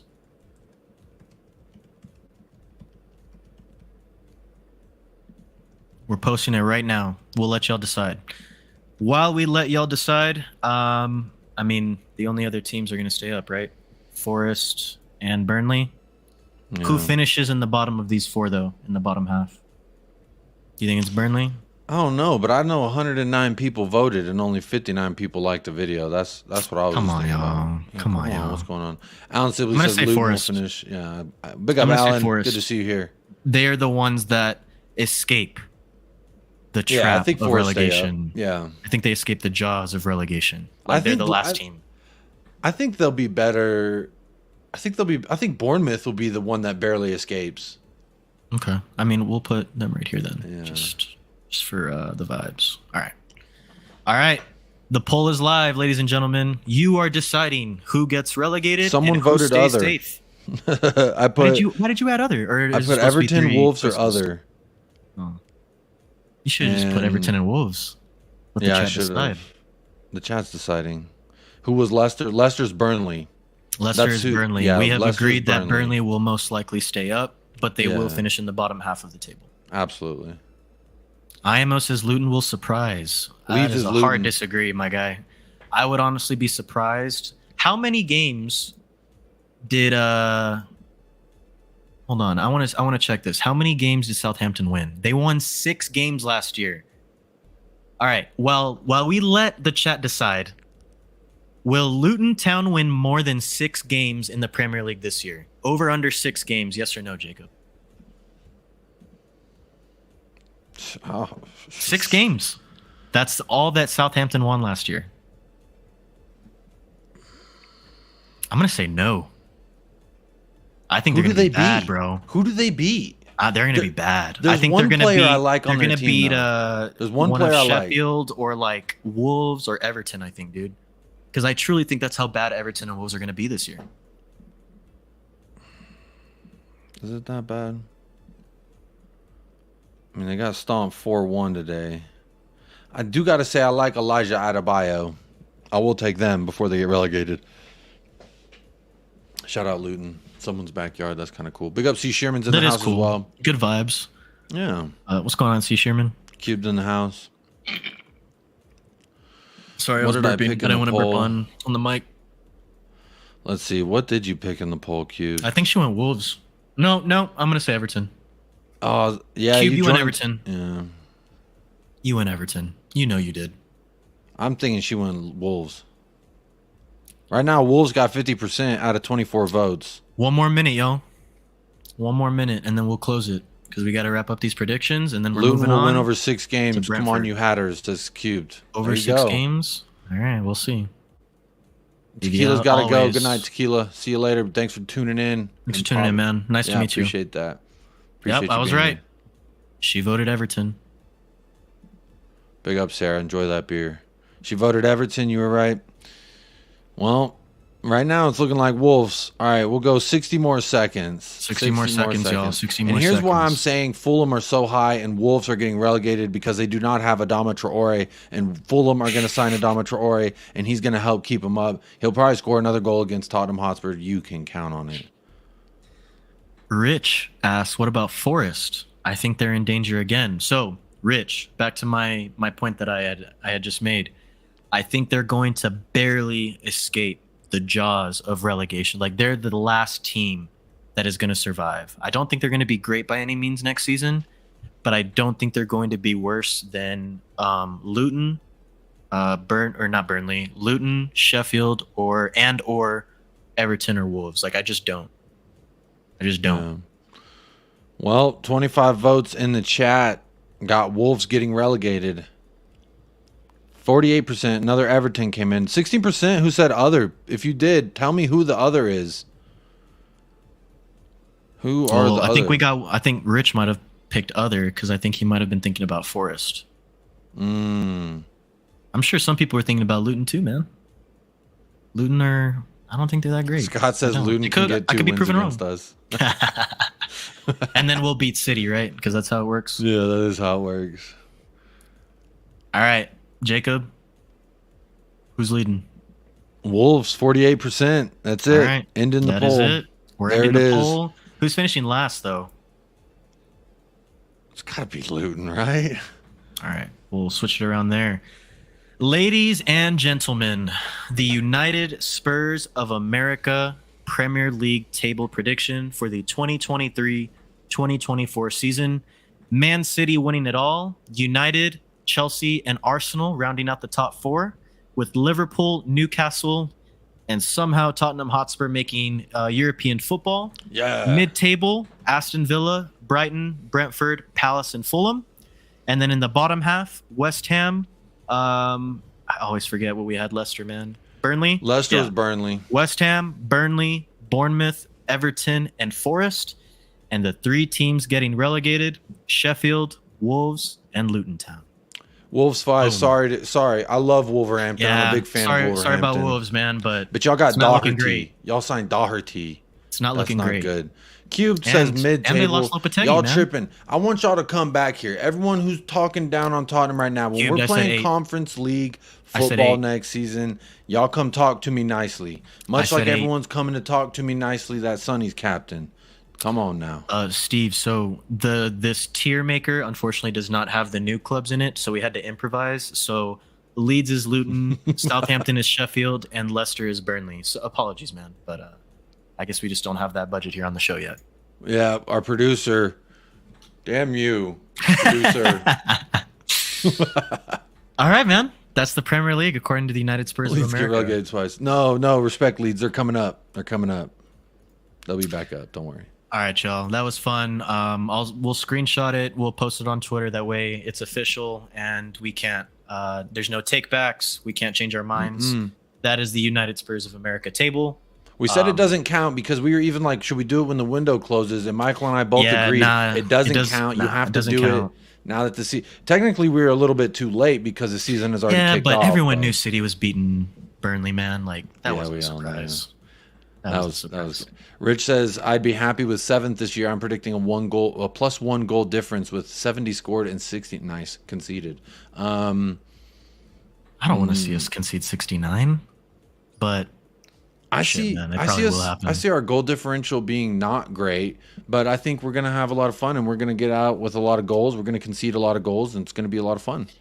Rich, you think we're going to concede more goals than this past season with upgrades on our back line? I think it'll be still not great, but I have a hard time believing it's going to be worse than seeing fucking Dyer, Davies, and Romero back there. That's just me. I don't think we'll let in more goals than last year, but I still think we'll let in a fair few amount, unless we get like just some rocks back there, man, before the window ends. I just don't think it'll happen. It'll be the promising future. If we can get Tapsoba, that would be. Then I would hands down say there's no way we concede more goals than last season. With the roster that we have now, I think it's still a little bit of a debate. But that's just me. A lot of people, I'm seeing a little bit of not negativity. What do you see? Or pessimism, a little bit of pessimism. I'm seeing 12th. I'm seeing 10th. But you know what? Hey, I'm kind of right there with you, y'all. I just, it's very hard for us to predict how we're gonna do without the window being closed and like our roster being set. It's just kind of hard to say, but. Yeah. Joe Roden leading promotion push. Absolutely. Joe Roden's going to Leeds to be their savior. Don't you worry. Hey, if he helps them get promoted, that means he'll be sold. Likely. It's like hopefully he doesn't get the old French treatment he got last season. You ready to Brentford? You ready to preview Brentford with us? And then I'm gonna put up a poll asking for everyone's score prediction. Well, normally we don't do a poll. It's been a while since we did score predictions. And you know what, Michael? I was also thinking about this earlier. I think when we get back to it, I think there's going to be a lot of BDE awards handed out this year, if I'm honest. We did not do those last year. I think there's going to be different candidates, like than just more the Romero variety of award? candidates. Yeah, man. Like it's. I mean, honestly, we might as well just name it the Christian Romero BDE Award. He's got to have the all-time record. We kept record last season until we started turning to shit, and then when we stopped winning, we stopped giving them out because you can't give out BDE award when on a loss. Yeah, so or when we barely beat, when we draw with Southampton. Last season was an all-time low for BDE awards, man, just because of how we finished. It was even worse than freaking the last Mourinho season. Yeah, we gave more BDE awards that season than we did this past season. It's sad. But hopefully they'll return on a more consistent basis this year. Obviously, it's dependent on how much we win. But yeah, we're getting those back and ready. I think we'll probably rename the BDE award to the Christian Romero BDE award, but that remains to be seen. Maybe we'll give it one more year and we'll see how many times he wins it. But yeah. It does remain to be seen. But you know what I will say? I see Scott. Scott's not feeling the vibe. It's okay. What makes Scott. you think he's a crap manager, man? What makes you what? Why do you think coached, Ange is a crap manager? I don't want to put words in his mouth, but my assumption is because give him a chance. He only managed. He hasn't managed a Premier League game yet.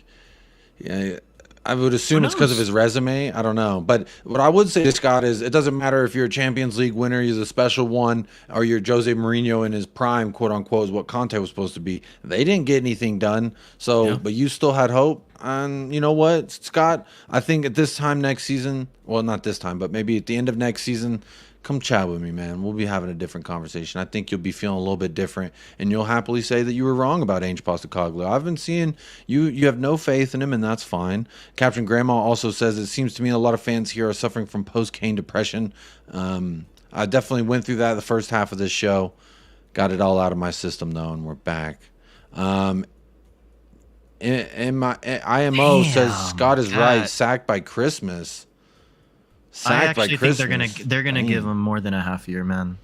This is definitely a rebuild year, and I think in Daniel Levy's eyes, and I don't think he's gonna be as ruthless as he was with Mourinho and Conte and Nuno.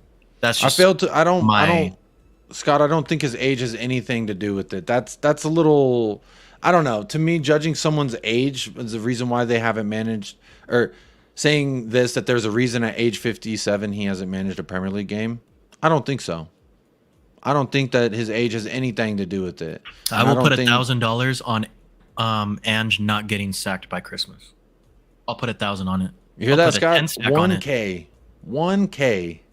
That Ange is here past Christmas. In Scott, 2 weeks, what do you say? In 2 weeks, I'm going to Las Vegas for the weekend. I'm going to be gambling. I will bet you my winnings, Scott. Right, Q? That we will not sack Ange by Christmas. I just think that there's going to be much more patience this season than in the past. Yeah. Because I think, to a certain extent, I think Levy is also like, I think he might be a little bit more self-aware than before, just because of like how much he's fucked up. You know what I mean? Like, I don't know. I could be wrong because I feel like I've said that before and I've been proven wrong. So who knows? I still love you, Scott. And it's good to see you back on the channel, man. YouTube chat member. I love Scott. He remains on brand at all times. But the Scott age says he doesn't think he'll get sacked by Christmas. Well, IMO said that. So IMO, I will bet you my Vegas winnings in 2 weeks that he will not be sacked by Christmas. There you go. Money where the mouth is, Mike. I like it. That's why I backtracked a little bit, and that's why I was like, all right, what am I saying actually? That's why I kind of backtracked. Hey, look, IMO says to take you up on it. Taking you up on that 1K bet about Ange. Come on now. Just a harmless potato. That's a cool name and a fun little photo. With Kane leaving, there's no dressing room power anymore. Ange can now establish his authority, and he will be here for the long run. I don't know if you've heard, man, but he's actually not that present in the locker room. He's not the type of manager that's constantly in the locker room. So I'm going to have to respectfully disagree with you, man. Hey, DM us on Twitter or X. It's up there. You Spurs of A. DM us, and we'll sort it. Don't worry. Well, I'll make sure. What was I going to say? I was going to say something. Damn, I forgot. I lost my train of thought. I was gonna say, so the dressing room.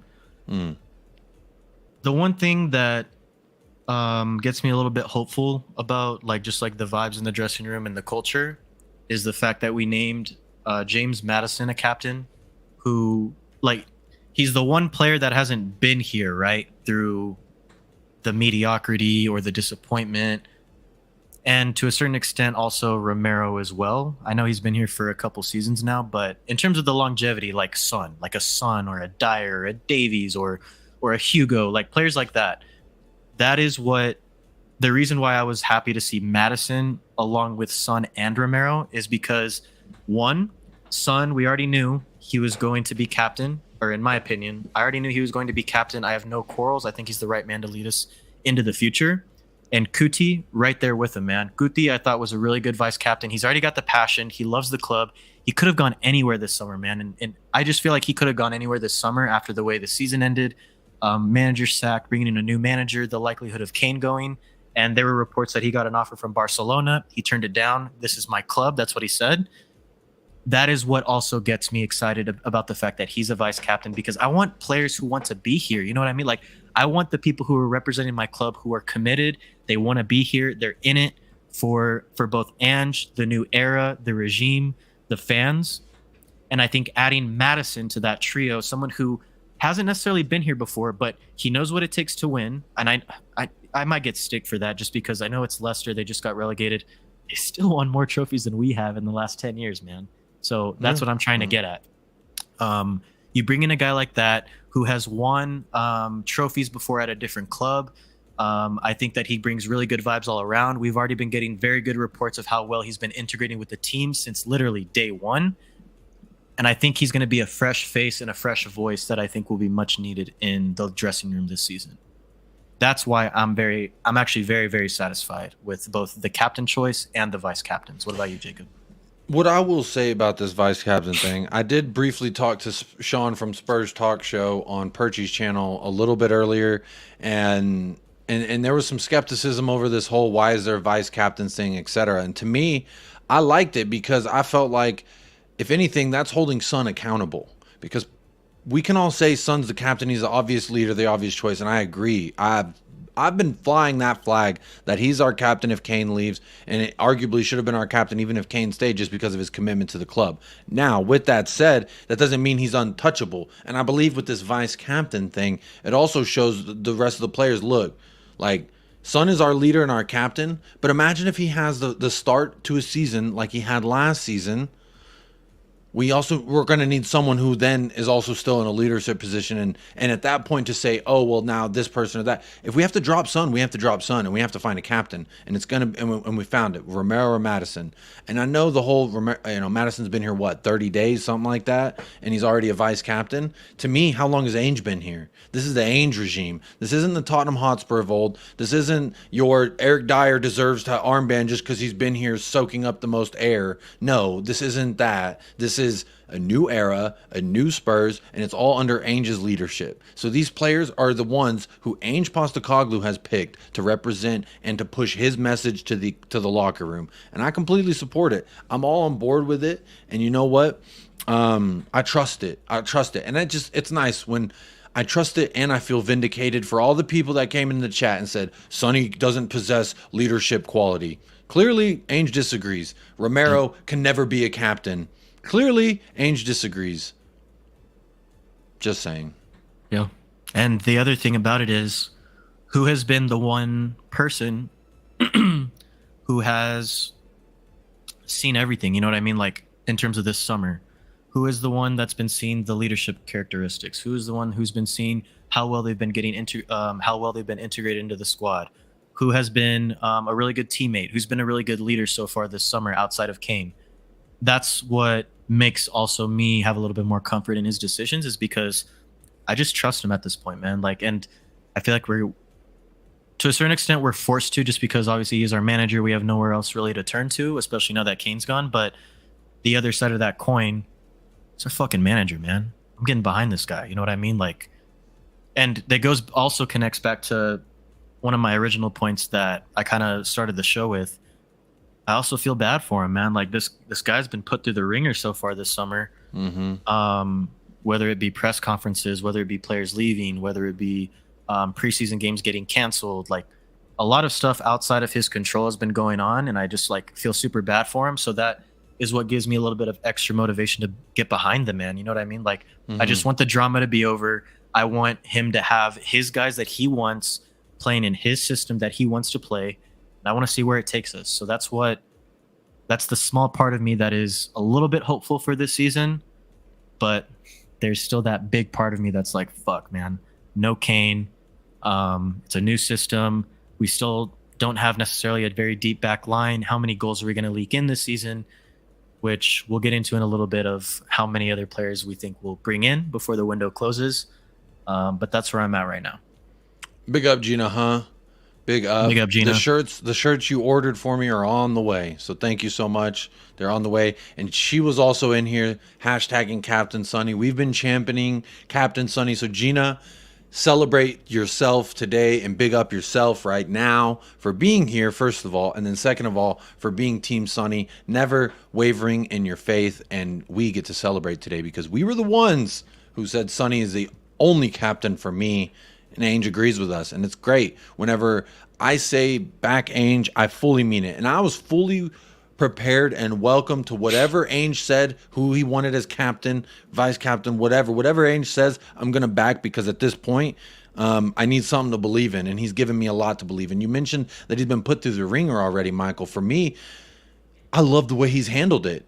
We've thrown him in the deep end straight off the jump. And if anything, Scott, I'm glad that he's a grown-ass man, because imagine a Julian Nagelsmann gets thrown in there, and then all this Harry Kane stuff with his old club and all this other stuff. We have no idea where we could be. Luis Enrique was rumored to wanting to leave PSG because of the Mbappe Neymar thing. Like, managers, just because of their age doesn't mean shit. And if anything, I think it helps his case, because look at how he's handled himself, like a grown-ass man, like a dude who knows what he's talking about and who's not going to sit by and take no shit. I saw Ange as a young man on Australian TV. I saw a YouTube clip. I obviously wasn't watching Australian TV, but what I'm saying is the reporter was giving him shit and he was giving it right back. And I love the way he handled himself as a young man, and I love the way he's handling himself as an older man, because you know what? Bring me the papa vibes. Bring me the daddy vibes. I need that. I want to feel like at the barbecue, this food is getting cooked to proper temperature, and we're going to eat put a couple of prawns on the barbie. Absolutely. So, absolutely, I'm all in on Ange. And yes, Americanka, you are right. I say Ange on purpose because that's just a Jacobism. Absolutely. See, so I get why you guys are we're mispronouncing it wrong, and I'm trying to correct myself, Ange instead of Ange. But I will say, you guys gave me a lot of shit for calling Pochettino Poch instead of Poch, because that's how you guys pronounce it across the pond. His last name's not Pochettino, it's Pochettino. It's Mauricio Pochettino. That's why I called him Poch, because that is how you pronounce Pochettino. So I'm trying, and I will acclimate the more we say it on the streams every single week.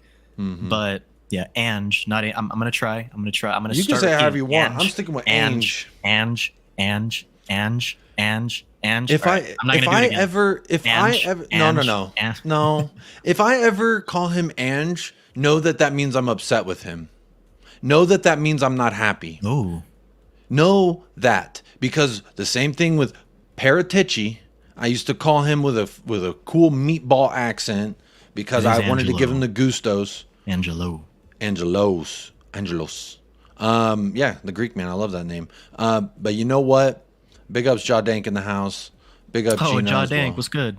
Yeah, big up. Love the Romero and Madison picks. Such intelligent picks. And Sonny and Madison can communicate because they will be near each other. Yep.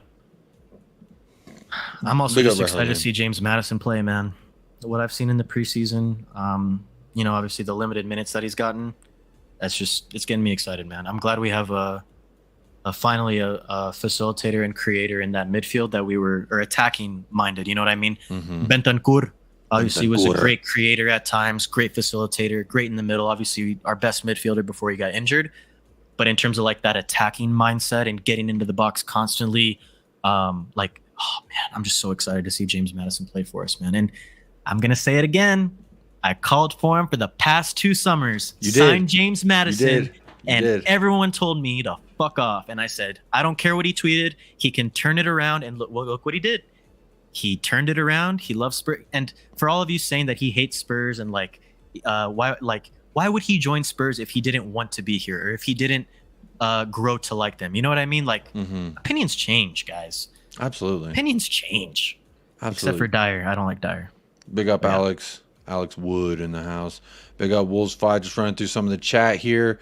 Imagine Conte with the Kane saga. This club, this player, no, this Kane, if he want to go, he should leave. That would have been a nightmare. That would have been a nightmare. Look at that. Two people. We got a subscription while I did the Conte impression. There you go.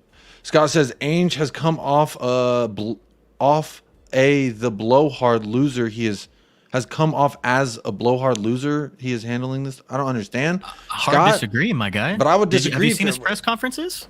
Bro, he ain't taking no shit. He ain't taking no shit. Not one. Big up TJ Warren. He brought the waffle. TJ, I need a week, man. I need a week. Says big up Jacob and all. Seriously, congrats to Son. Too good for Spurs in my opinion. He's an Arsenal fan. He's a fellow American supporter of the channel. Big up yourself, but I don't need no. I just be gentle and be nice, just for a little bit. All right, just give us a week. Kane's gonna play today. I'm not even. Yeah, it's Angelo. Yeah. Hey, See, Sherman says Ainge gets fired this season. You want? Did you miss Michael's bet? He put money on it. No. Look what he said right now. Oh, look at that. Damn. Oh, Not he's saying Christmas, if the Ainge season. gets fired, Yeah. then the team can eat shit. Okay, I understand. now, Yeah. Sherman. Okay, Yeah. I read wrong. Yeah, I'm in agreement with you, Sherman. I don't think Ange is gonna get sacked. Kane's on the I think they're bench. gonna give him more time. Kickoff is in Kane an is on the hour and bench? 5 Oh, minutes, and Kane is on the bench. Check this lineup. Check that lineup. Ravi Is says Tell, big up, is yo. Tell starting up top? We will be doing a Brentford preview before we end off the show, and we will make sure to end before the damn Bayern match so you can all watch Kane run around, and maybe he knows that we're all going to be watching, and he'll give us a. I just saw a video of Kane hugging Tuchel, and he said, "I've made it. I've made it." Ah, fucking hell. Who said it? Who said I've made it? Kane. Well, Tuchel was like, "You made it," and Kane was like, "I made it. I made it." This motherfucker. God. Oh I miss him so much, man. Already, I miss him so much. I don't like him flirting with Thomas Tuchel. He's the fucking. What is he enemy. supposed to do? Hate his new head coach? Supposed to hate him. Hate his He's new supposed manager? to hate him. Oh, God. That's what I told everyone when This we is signed what he's Conte. supposed to I was like, I can't see Conte yet, other than the man that beat us to the 2017 Premier League trophy, and that is how I see him even now. There was a time where he grew on me, and I loved him. Obviously, back the manager all in, back Conte, but now that he's not here anymore, it's kind of like Jose. He's back to what I thought of him before he was at Spurs, just a manager for one of our rivals. But I don't handle this. I mean, I don't like it handling any more the than you Kane do. shit. I I'm don't not like it any handling more than well. you do. But So IMO says only 4,000 will go to because other ones coming. Hey, I think you're wrong, man. I think you're wrong.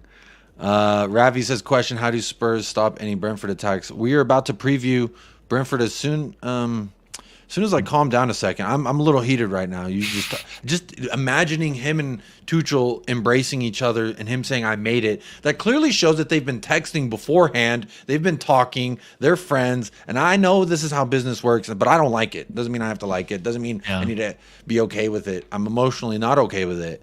It bothers me a lot. I'm not over it. I'm not over it. I love Kane. All right, and him doing all this hugging Tuchel. No, stop it. Stop hugging Tuchel. Don't hug Tuchel. Don't hug any of your teammates. I need you to see you sad. I need to see you miserable, sulking like the rest of us Spurs fans. All we have is heartbreak. all right, my friend, Brentford time. Why do you love to... It's Americana. bothering me. My skin's Come on. itchy. I'm not doing well. Mueller, Kane's new BFF. I don't want this. It's Son. Son is his BFF. Son is his BFF forever and always. This is why I don't get attached to players, even in America. American sports trained me for this, but didn't prepare me for the hurt. Dirk Dude, never I get left. attached. Dirk never left. I get attached to players even in America too, Christopher. Yeah, That's just me though. I'm an emotional type of guy. I have an emotional Same. attachment to a lot of things. You want to name, like if I could name you my favorite athletes, or I guess like favorite memories, I would list like athlete moments. You know what I mean? Besides the Dallas Mavs winning the 2011 NBA championship, because that's the only championship I've ever seen in my life, with all my sports teams. So to only see one in 25 years on this earth right now at this point, that is also part of the reason why I also kind of just emotionally attached to players, because it's kind of the only thing we get. You know what I mean? Like, other than the memories and the goals, what else do we get with Harry Kane? You know what I mean? Like, that's what I'm going to hold on to, the memories and the goals. And the emotions that I went through when he gave us really good memories and he scored a lot of bangers. You know what I mean? Like, even in America, I hold on to players. I'll talk about Michael Heung, Josh Hamilton, more than I will the actual Texas Rangers. I'll talk about Dirk more than I do the actual Dallas Mavericks. Dirk to go. It's just how it goes. I'll talk about Tony Romo more than I do the actual Dallas Cowboys because they haven't won shit in my life. I'll talk about Dak and Zeke's rookie year over the actual season because we ended up losing in the playoffs. You know what I mean? Like, I attach to players. I'm not really afraid to admit it. It's part of the sport, in my opinion. It's part of the love of the game. Rich brings up a good point. Says, to be fair, Kane is going from playing with Dyer at center back to Delict and Kim and Jay. I'd be pretty And happy. Kim and Jay, yep. Oh, dude. Look what image just dropped. Hold on. Big up, Rich. Thank you for me. Are you about to share with, bro? You're about to get so wet. You're about to get so wet right now. Okay, wet? Sorry. That was a little dirty, but... Oh, yeah. Oh. Hang on, let me take down this one. Matters putting it on Sonny, man. Put it on with me. Romero, just like... Oh. It's just vibes right now, bro. These vibes, I need more of these vibes. See, more shit like gonna this be will Son's get me best excited friend? for the season, Who's but gonna be? Yeah, Dude, no, Son's this is best good. friends This with is everyone. this is the content you need to drop. Okay, but Romero is possessive over Sonny. We've seen Christian That's Romero true. say, But "This is mine. but He's mine." So I think he's also like that with everyone too, which also brings me to a point of why else he should have been named captain, because that man will defend anyone in lily white on that pitch at Romero, any given he'll moment. bleed. Yeah. Yeah, exactly. I absolutely agree with you. We love our salty too. Yeah, no, it's part of the game, man. It's part of the game. It's part of sports in general. He really thought he was in prison. No comment. No comment. This is tough, man. This is tough. Big up Gina in the house. I don't know what some of y'all are arguing about something, but the comments are flying through. But I want to say keep it respectful to everybody. Love everybody. Let's not. Por favor. The vibes, we like to keep them immaculate here. So Romo never won anything either, says TG Warren. Yep. But in Green Bay, that was not his fault. Dez caught it. We all know it. We're moving on. Kane's gone, guys, but we're all still here with Spurs. Luca, absolutely. This is the thing I hinged on, and that gave me hope. When I think about fans like Kuva and all the other fans that have been fans for a long time, and like Paul Hotspur with Hotspur Hippie, they've seen legends go. And they're This is still our first here. one. This is our first one. You guys So have to we also needed understand that. We this is our first since one. just coming from America, we obviously weren't born into any like club traditions or like supporting any clubs. A lot of people are over here, like just in terms of like if their family's from a certain area in England. Big up, Grant. Me and Jacob did not unfortunately have that privilege, so I helped convince Jacob to be a Spurs fan, and that's just kind of like at least I have someone to blame. Yeah, that's true. That's my fault. thing. Is Sorry. I got someone to apologize. blame during the bad times. I don't. I just have myself to blame because I picked Tottenham. That's what I always tell everyone. I'm like, this godforsaken club. I at least got someone. And I I just can be sucked you pissed in at. with me. I brought You know you in what? with me, I and I was like, wouldn't you know what? change If I'm gonna feel pain, you're gonna feel pain. And that's how You it's know been what? for the last 4 years now. Almost. I wouldn't change a damn thing either, because you know what? I've gone through all this. We've all gone through all this together now, and you know gonna what? make the When highs we even do- better. Exactly. The lows are what make the highs so much better. Americanka Umpamakana walks into our squad, but yes, I think he got replaced by Kim and Jay, if I'm not mistaken. Is he starting? I don't know. I haven't seen the 11, but he might be starting. I don't know. Look at that. Lovely and not a Dyer in sight. Talking about the Romero and Madison. I mean, Madison putting the captain's armband on Sonny is a sight Dude, that I enjoyed. that picture's clean. That's a good one, bro. That's a clean ass picture. it You know makes what me else is a smile. clean ass It makes me picture, which smile. I know you've already seen probably because it dropped before the stream even started. The but three this Spurs is another. Coutiers. Big up, Daniel. This is another one that I was a little wet for too. I haven't seen it. You haven't seen this one? Yeah, dude. That's nasty. They released it in the article. It was the picture of the three. It was a picture of Son by himself, and then it was this one. Oh yeah. Oh, I need to change my freaking underwear, dude. Yup. Oh, talk to me nicely. What? Talk to me. Talk to me nicely. Put that back up one more time, please. Oh, sorry. Hold on. Talk to me nicely. Talk. Anyone doubting Son as our captain? Talk to me nicely. Look at that. You don't Beautiful. think that this means something to him? That this is it going means to bring a world whole to him. new Sonny to us? You know what? He's like Cube was saying earlier, he's a fucking pioneer. First ever Asian captaining a Premier League squad. Talk to me nicely. My God, I'm fucking wet, dude. That is the photo. I hadn't seen that. The whole Son news, how it broke to me was my phone started blowing up and people were telling me that Son was captain, bet you're happy, etc. And then I got invited on the Perchy's channel because it happened. And the Perchy, shout him out, but he's been one of those people that said Sonny doesn't have leadership qualities. Ange disagrees with you, buddy. Everyone who said that, Ange disagrees with you, buddy. And that makes me so damn happy. Vindicated. I am selfish. Christopher LaPlante says, to be fair, I love Son, especially with me being half Korean. Big up, Christopher. I'm not even any Korean, and I'm all about it. Not one cent of Korean in me. I'm all for it. These are Grant's, Legends, Kane, Bale, Waddle, Hoddle, Gaza, all tough. See, you've gone through heartbreak after heartbreak, man. Bale, yeah. I wasn't a fan yet when Bale left, but this is our first one, so this is our first one, yeah. We're processing it. Well, I mean, honestly, technically, my first one was kind of Dele Alli just because of how much I loved him. But that hurt. In terms of impact and like club legend status, yeah, this is my first one. Exactly. But me personally, I always loved Dele Alli. He was another one that helped me fall back in love with the beautiful game, along with Harry Kane. So that's why they will forever be my two favorite footballers of all time: Harry Kane and Dele Alli. They will not, and I could also put Hugo up there as well. We're on Dyer watch officially as of this morning. He's been deleting, retweet. He unfollowed, deleted. Now he's following and deleted more. Let's see, David. We're on Dyer watch. Someone may need to do a wellness check on him. The Americanca, I admit, I doubted. I apologize. No need to apologize. It's okay. Don't worry. I'm hoping Son will make everyone who did doubt feel like, you know what? I will not do it again. Or you know what? Then I'll be wrong. I'll have mud on my face if he can't, lead us properly. We'll see. But I have all the faith in him.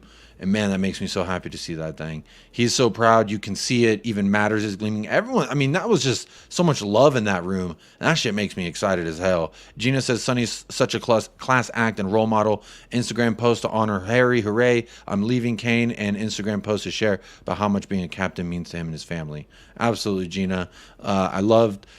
I would love to see him talk on the Kane thing, personally, him leaving. Ben says, Ange listened to my pleas on the internet and made Sonny captain. He's the guy now. He listened to all of us. He listens to us. Hey, Everyone. before we get into the actual Brentford preview, you want to answer this question real quick? Guys, who do you think should be this one as well? Yes. We'll do those, and then we'll do the Brentford preview. Brentford? Yeah. All right. Let's go to the first one. Who's going to be our penalty taker now? This is a good one. This is a good one. I'll let you lead off with this one, Jacob, because Sonny's taken penalties before, so he's obviously a candidate. But I can also see a guy like James Maddison. I can also see, there's candidates back there, right? Mm-hmm. Who is your most likely, or I guess, the question is, who do you think should? So, who do you think should? If we're going statistically, Sonny has missed a few, had a few saved. That has happened. But Kane has as well. For me, I'm picking Sonny, the captain, to be the one. But as the captain, he can obviously relinquish those rights to someone like James Maddison. Maddison did take them. He was the captain, and he took penalties for Leicester. He did miss one. I think it was a very high stakes one, if I'm not mistaken. It was a penalty to keep him up, and he missed it. So I think he missed the whole bar. I'm looking up their penalty records. Okay. But again, the one that Maddison missed was a huge one. So I'm seeing 6 scored, 2 missed for Maddison. And I'm seeing 7 scored, but how many missed from Son? I don't see the missed numbers. I don't know how many he's missed. That's the only thing. I don't know why this site gave me Maddison's misses, but not Son's. So I think there's 2 candidates. I think it's Son or Maddison, and I think you can just kind of. Well, here, while you look that up, I'll run through the comments and see what the chat says while you pull up those numbers. Let's see.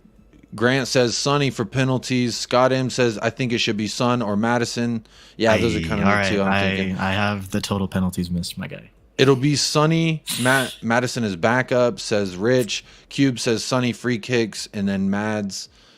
Or Pens, Sonny, free kicks, Maddison. Okay. Oh yeah, hands down, free kicks. Yes, free kicks, Maddison. Yes, I'll take Maddison free kicks. I think you could. I mean, you could kind of rotate honestly, but in terms of consistency, yeah. As long as Eric Dyer's not out there doing this, don't worry, y'all. I got it. And then proceed to hit the first man in front of him. That's absolutely hilarious. David says Madison from Steve D. Madison from Wolves Fi. Daniel says Son and Madison. No, Madison didn't take Leicester penalties. Okay, so maybe I was wrong. Before. He has before, though. Yeah. He has, though. He has. Son's so I have really the records now. Madison, okay. 6 scored, 2 missed. So Sonny, 6 of 8. Sonny, 7 scored, 5 missed. Yee. One of them was VAR, though, remember. Okay, so 6 of 8, and then Sonny was what? 7 for 13? 7 for 12. 7 for 12. Yeah. So like 60%. Madison's got the percentage, but Sonny has technically scored more. It's hard. That's a tough one. Honestly, I think it'll be sorted out season, in training. Son on pens, Madison on free kicks. If anything changes throughout the season, I trust Ange to make them. Yeah, there you go. See, one of his misses was from a VAR call. I remember that one too. Poro's a good pin taker, says Audio Artisan. I don't think he's going to start, though. That's the problem. I think Poro would be a good option for, like, pens. You know, like actual penalty kicks. I think he'd be a good shout to be one of our 5 takers. Oh, yeah. But in terms of the guy, well, yeah, you made a good point, Jacob. We don't even know if he's going to start over Emerson at this point. And second, we haven't seen it consistently enough. You know what I mean? With Sonny, you kind of know what you're getting. He's going to miss at some points, but for the majority of the time, he's going to make them. So I think that's where I'm at right now.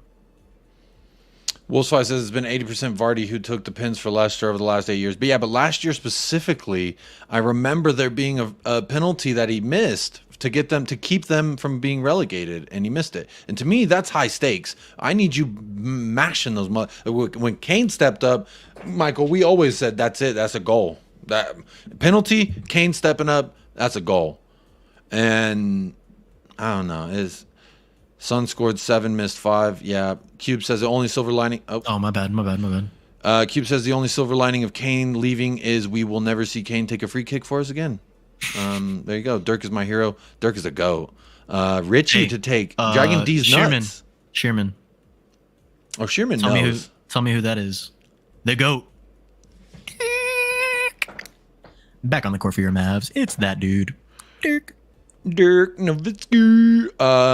When I was real quick on a side tangent, when I was in the mountains of Lefkada in Greece, and I was stopping on my wife and I, we stopped on the 4-wheeler, and we went to get some coffee, use the restroom, because it's about 2 hours from Nidri, or on a 4-wheeler from Nidri to the beach of Lefkada in Greece. Such a beautiful, beautiful beach, Porto Katsiki. It took us about 2 hours to get there, and I stopped in this random little place where we could use the bathroom, get a little quick shot of espresso, and get on our merry way. And I told the locals I'm from Dallas, and the first thing they said to me was, "Oh, Dirk Nowitzki." And I was like, "Oh, hell yeah, they know. Yep. They know the goat out here in the mountains." I mean, technically, Porto Katsiki is the beach of the goats, is what it translates to. Or Goat Beach, something like that. Any Greeks in here, correct me if I'm wrong, but Porto Katsiki translates to Goat Beach because there used to be a bunch of goats there. And the fact that in those mountains they recognize the goats tells me it's true. But that's a little side tangent. Sorry about that, y'all. Ed M, Son, Madison, Perisic, Poro, one of them. Thank you for narrowing it down, Ed. Big up. Thanks for being here.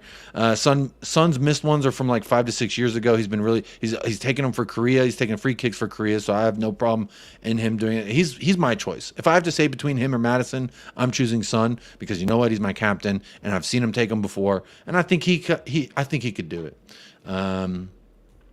Prob Sonny though.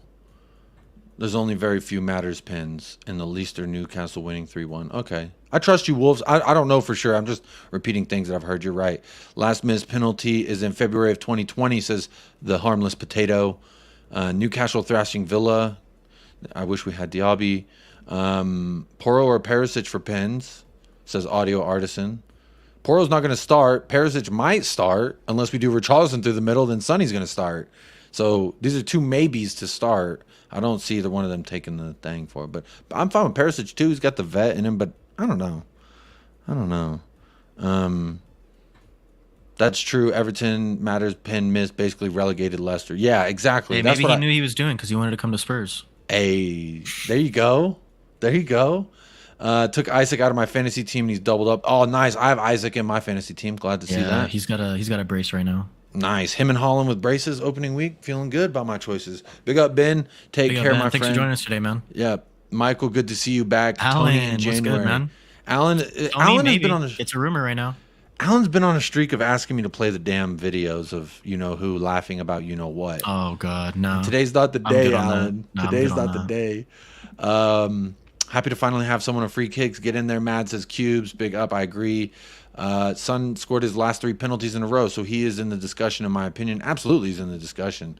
Harry Kane stated Spurs would only win the Golden Boot. I'm a Leeds fan. Americans ruined Leeds.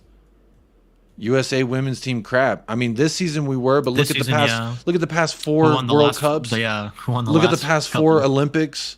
Let's temper this a little bit, Arthur. I think obviously you're tired of USA women smashing y'all's, but you know what?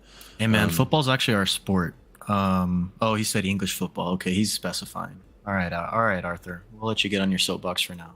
I mean, Arthur's just being xenophobic, and that's fine. What I will say, Arthur, is just because your parents had coitus in England doesn't mean that your eyes or brain works any differently in the sport. So just please read a book, maybe touch some grass, get outside more, maybe speak to some other people before you come in here disrespecting, Americans and our knowledge. Just, you don't sound happy either. I hope someone hugs you today because you just seem like a very bitter person. Arthur Bushby, but hope you get the help you're looking for. You ain't gonna find it here, I'll tell you that much.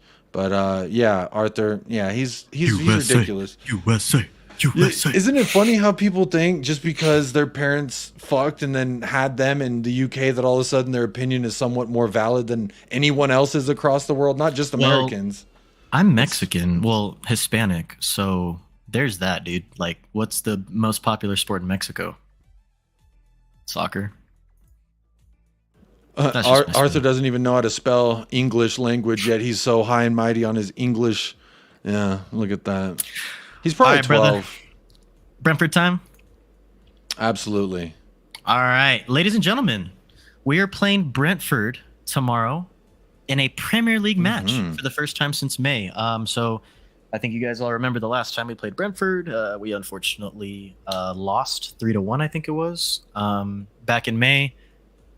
Was at a time where we were pretty much done with the season. We didn't want to be there anymore. Well, us fans, I don't know if the players did. They might not have wanted to be there anymore too. I don't blame them.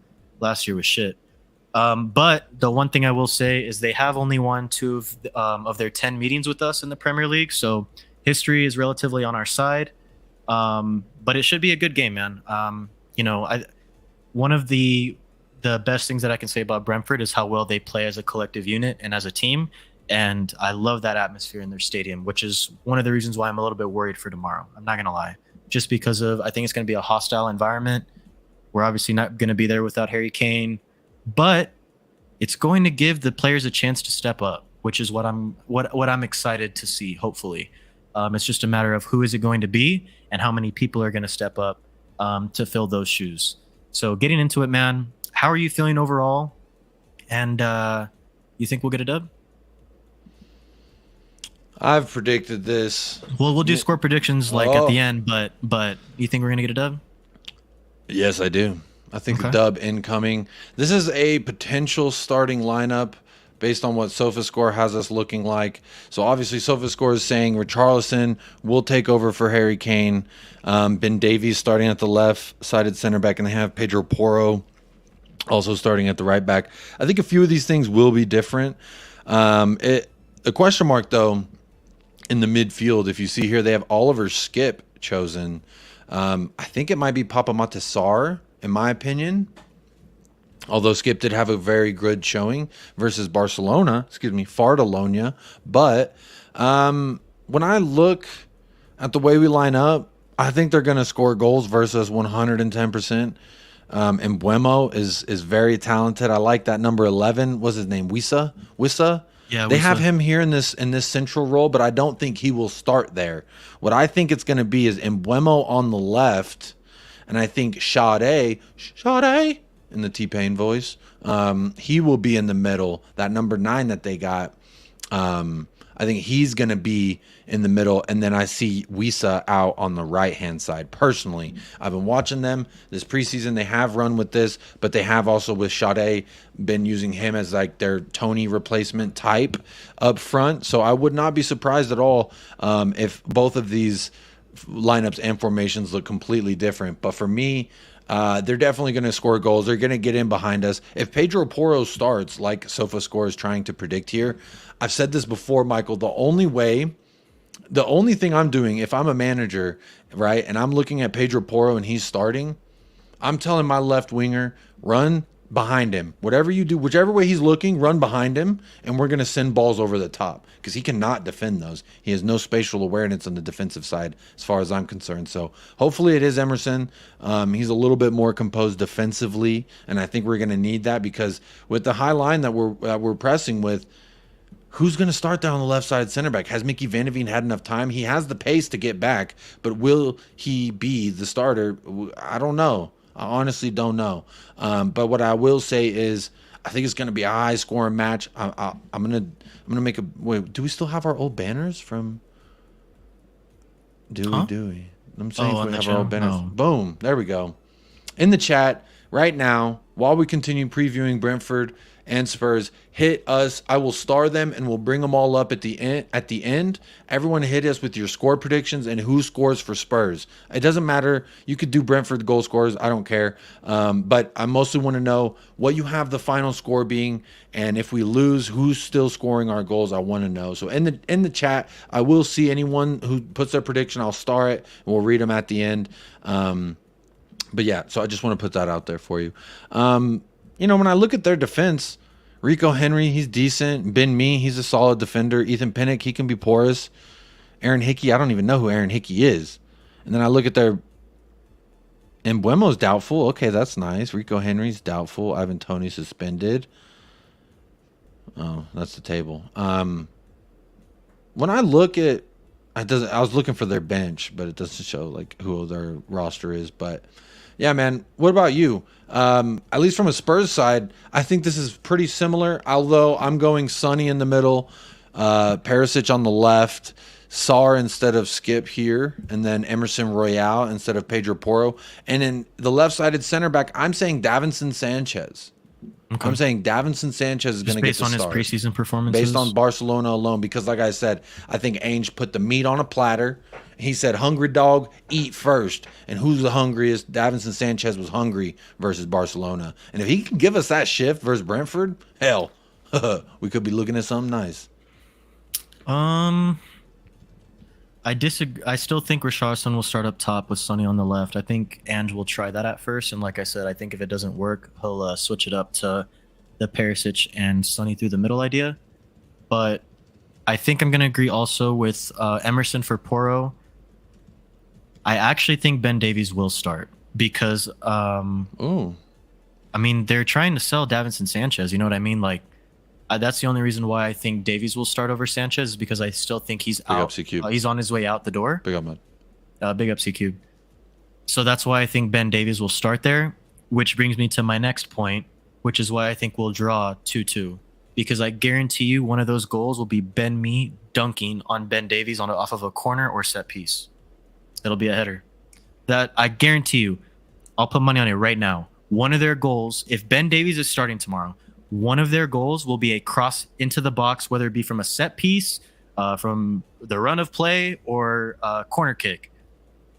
He will get dunked on because he has done it already in the preseason, and we've seen it time and time again before in past seasons as well. I guarantee you, and I'll even specify, Ben Mee is going to score a header, and he's going to dunk on Ben Davies. 2-2. 2-2. Wow. 2-2. Wow, 2-2 from Michael. Ben Mee with the dunk. I'm not saying you're wrong, Michael.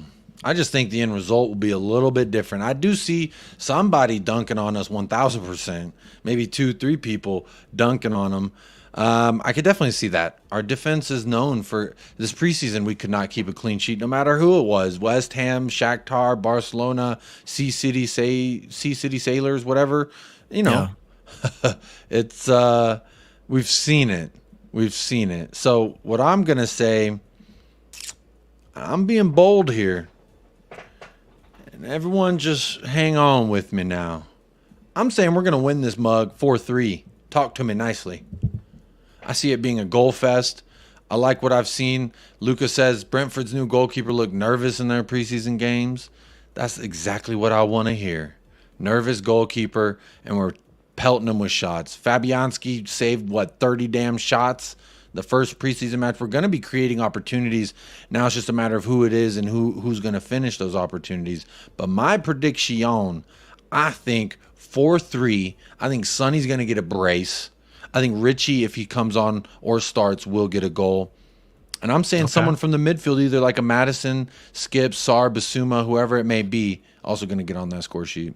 I'm going to go with Son and Madison for my goal scorers tomorrow. Son and Madison? Son and Madison, yeah. Whether they're both in my Premier League fantasy team, or whether it's on the left, I think Sonny will get a goal. I know he struggled in preseason. I've texted you that, Jacob. Like I'm a little worried just because he's still coming back from injury, but the fact that he was just named captain, I just think he's going to rise to the occasion. Unfortunately, I just think our backline's going to leak a couple goals, and we're going to get out of there with a point. 2-2. I agree. We're gonna leak goals. I do, but I just man, if we do what we've done this preseason, which as a team, I'm not talking individually now because we can do that. We could talk individually, but collectively, what I like to see is the amount of possession, amount of progressive passes, chances, shots on target, all of these things. I'm very much interested in, bro. We were. If we get 30 plus shots up, I'm hoping at least 4 to 5 of them go in.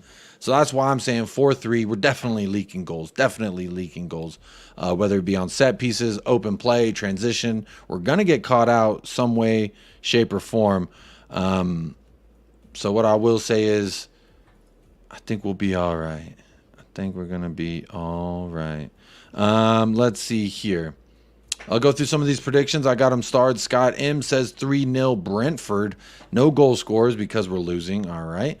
Wolf says, I have to trust for Spurs 1-4 win tomorrow. Richie 2. Emerson Royale and Ivan Perisic getting on the score sheet for Wolves 5. Interesting choice.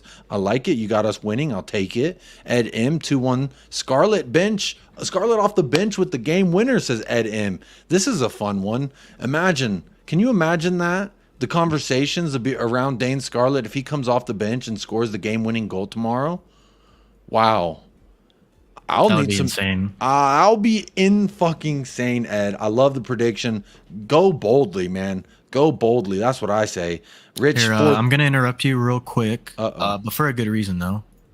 I'm gonna interrupt you real quick because something was just announced that I think requires your attention. He has officially signed for Fulham. That's right. He has found his level, Jacob. Fucking arms. Oh, sorry. What were you saying? I said he's found his level, Jacob. He's at Fulham. Pull back up our prediction. Move him up 2 spots. But yeah, he was just announced. I thought you'd like that. Adama, here we go. I love it. He's in the Prem. I still get to watch him in the Prem. But not for Lily White, unfortunately for Jacob. You know what? Everyone's sleeping on Adama. Damn, dude. I just saw Isak's second goal. Nasty. That was pretty good. Yeah, he I heard Jared Bowen had a worldie too. I didn't see Bowen's. I just saw this one on Twitter. That was pretty good. I'm telling you, man, Newcastle. Don't sleep. Don't sleep. I just think it's going to be a lot of competition. My prediction will still be them getting top 4. Like my personal one. I still think. But we'll see. We'll do our personal ones and we'll share them with each other and we'll have those too. Rich says 4-3. Same here. Sun Brace, Madison, and Richie with the goals. Very nice. Alan Sibley says Brentford win 2-1 and Richie gets our lone goal. Richie's starting out the campaign strong at least. Alan, don't worry. Mr. 10-inch, when you come back here in a couple months and we're flying high, you're going to come talk to me nicely too, sir. But hopefully it's not the other way around and we're getting our asses whooped and therefore I am mudded. But Mud FC says 4-2 for Spurs. No one's scoring the goals, but I like it. In my opinion, says 3-2. I don't know who wins or scores. Luca says 2-3. 3-2 for Spurs. 3-2 for Spurs for Harmless Potato. Dragon D's Nuts says 3-1. Cross your face. He says 3-1. Lots of goals. Lots of goals. Rick Riot came in with a late one. 2-1 Spurs. Sonny and Matters to the business. Sonny and Matters to do the business, says Rick Riot. Big up Rick Riot. That's a new name in the chat. Dragon D's Nuts has Sun scoring 2, and Lo Celso 1 from the bench. Lo Celso, a little dark horse 1 for the goal scoring. Very nice. If you ignore each team's back 5, we have a vastly superior front 6. Oh, there you go. There you go. That's a good way to look at it, Grant. Can you bet an amount of injury time with Brentford involved? I'd go 14 minutes. Damn. That's a good. I like the new rule, by the way. I do like the new rule. I hear Lee Greenwood playing in the background of my mind, hearing Jacob trash Arthur. I don't know what that means, but are you talking about Arthur, that xenophobe dude that was just in here? Probably. Oh, yeah, he's a bum. He's a bum. Anyone who holds a position that you're like, based on your geographical location, you don't know ball. You don't know shit, in my opinion. But anyway, Rich says Adama's in London. Yep. Yeah, that was good to see. Alan Sibley, I know you were glad to see it too, by Adama. He's been free for a while. No one came in for him, but now they have. 3-2 for Spurs, says C. Sherman. Who's scoring the goals? Newcastle smashing Villa 4-1. Newcastle just scored again. Damn, Newcastle need to chill. They need to chill. Geez, Newcastle looking scary strong. Interesting. Beyond 72 says 2-3. Who you got winning? Is that Spurs losing? Is that Spurs score first? I don't know how to read it, but Mike, I think that's man. This is a good one today. Yeah, it was a very good one today. How are you feeling? You got any final thoughts before we go ahead? I think I'm feeling a little bit better than I was when we started the stream, which I think, that was kind of the purpose, right? Kind of vent a little bit, try to move on as much as we can from the greatest goal scorer of our era, one of the greatest of all time in Tottenham Hotspur history. I'm feeling a little bit better though. What about you? For me, I'm absolutely feeling better because personally, if you go back and you watch the beginning part of this, I was pretty emotional about the whole Harry Kane thing, if I'm honest, because it's an emotional time. It's an emotional thing. But I think tomorrow I will be ready. I think tomorrow I'll be all right. Yeah. I think tomorrow I'll be all right. But for today, I got the therapy out. I yelled about it. I shouted about it offline, wept about it. So, you know what? Time to move on. Time to put on my big boy pants and just feel all right. Apparently, there's a Captain Sunny. That's what I'm going to be watching as soon as we end this. Yep. As soon as we end this. I am going to redirect y'all that are interested on over to the coffee company. He's check it out. He was on holiday on his vlog. So after this, go on over there, hit a like and subscribe if you want to support a really good dude and Spurs content creator. Big up Ben. But big up Cube, keeping me informed of what's going on. Wise Choice says Gabriel won for the captaincy. You missed a 2 hours and 15-minute show, Gabriel. Usually your first one in the chat lately this week. You were anyway. But big up, Gabriel. Hope you were well. And the last question that comes in right before we sign off from Wayne Francois 23. Question: do you think Traore will score against us when we play Fulham in the Carabao Cup? And Ange me trust absolutely. Traore's going to score against us every time we. No, I'm just playing. He's only going to score one time when we see him, and it may be the Carabao Cup, maybe the Premier League. I don't know, but you know what? I'm just glad that I get to. It'll be easy enough to still see him. Now I got to keep tabs on Fulham even stronger. So big up Adama Traore, big up Fulham for believing in the beast, the mythical legend that is Adama Traore. Can't wait to watch that video, Grant. I'm going to watch it right after this. But y'all go watch it too. Go hit Ben Kaufman some like and some love. And my final thought for today is, you know what? I had a better final thought for today, but I'm going to say my final thought for today is no matter where you're from, I trust that you have an opinion that is true to you. And that I would never demean anybody based on their geolocation of their parents having sex. That's what I'm going to say. That's a fun final thought. But also, obviously, obviously we got the game tomorrow, so I want all of our thoughts to be positive. I want all of our hopes to be reignited as soon as that ball's kicked off, because as much as we could be pessimistic or a hopeless romantic, something's going to happen. The game's got to get played. In this sport, anything can fucking happen. So I have no reservations about this year. I have no expectations about this season. I know we did our table a little bit earlier. I have us finishing maybe higher than some Spurs fans would like to admit that they could see us finishing. But you know what? Anything's possible in this big, beautiful world. And I hope you spread some love today. For those of you negative Nellies, not negative Nellies, for those of you people in the chat who are not sound like you're having a good day, I hope someone hugs you and tells you they love you. But know that you're appreciated for being here, whether you're live or on playback. Do appreciate you tuning into United Spurs of America regardless. But that's it for me. Well, I'm just glad the game isn't at 5 a.m. tomorrow. I'll take that. I'll take a 7 a.m. kick over a 6 or 5:30 a.m. kickoff any day of the week. But yeah, similar to what Jacob said, man, we got to move on. At the end of the day, there's no player that's bigger than the club. Support Tottenham Hotspur, and that's what we're going to continue to do. But seriously, big up all of you guys for joining us today. We had a very big crowd, more than usual. So thank you guys for joining us, and thank you guys for being involved in the chat. We always appreciate your love and support. And then we always have to give a shout out to our donos for the day, and they both came from Mr. Jaco, legend of the channel, member of the channel. But he says, as long as Levy is in charge, kiss the trophies goodbye. And then he said it was nice to see me. It was nice to see all of you along with Jaco. Glad Absolutely. I'm back. Absolutely. But yeah, man, my final thought is big up the lads. And tomorrow, I hope Sonny leads us out to victory. I hope. I don't think that's what'll happen, but we'll see how it goes. He will. I got enough hope for both of us. Hopium, copium, whatever you want to call it. I got enough for you, Mike. Let me know. Come on over, and I'll hit you up with something. Don't you worry. Thank you guys for listening so much to another edition of the United Spurs of America podcast. We will be back later on the channel. I'm sure Jacob will get back to his own thing on his daily streams, and then we'll be back. We might be back tomorrow to recap Brentford. We'll let you guys know. Stay tuned on the socials. But until then, for Jacob, I'm Michael. Big up the lads. And Jacob? Come on, you Spurs.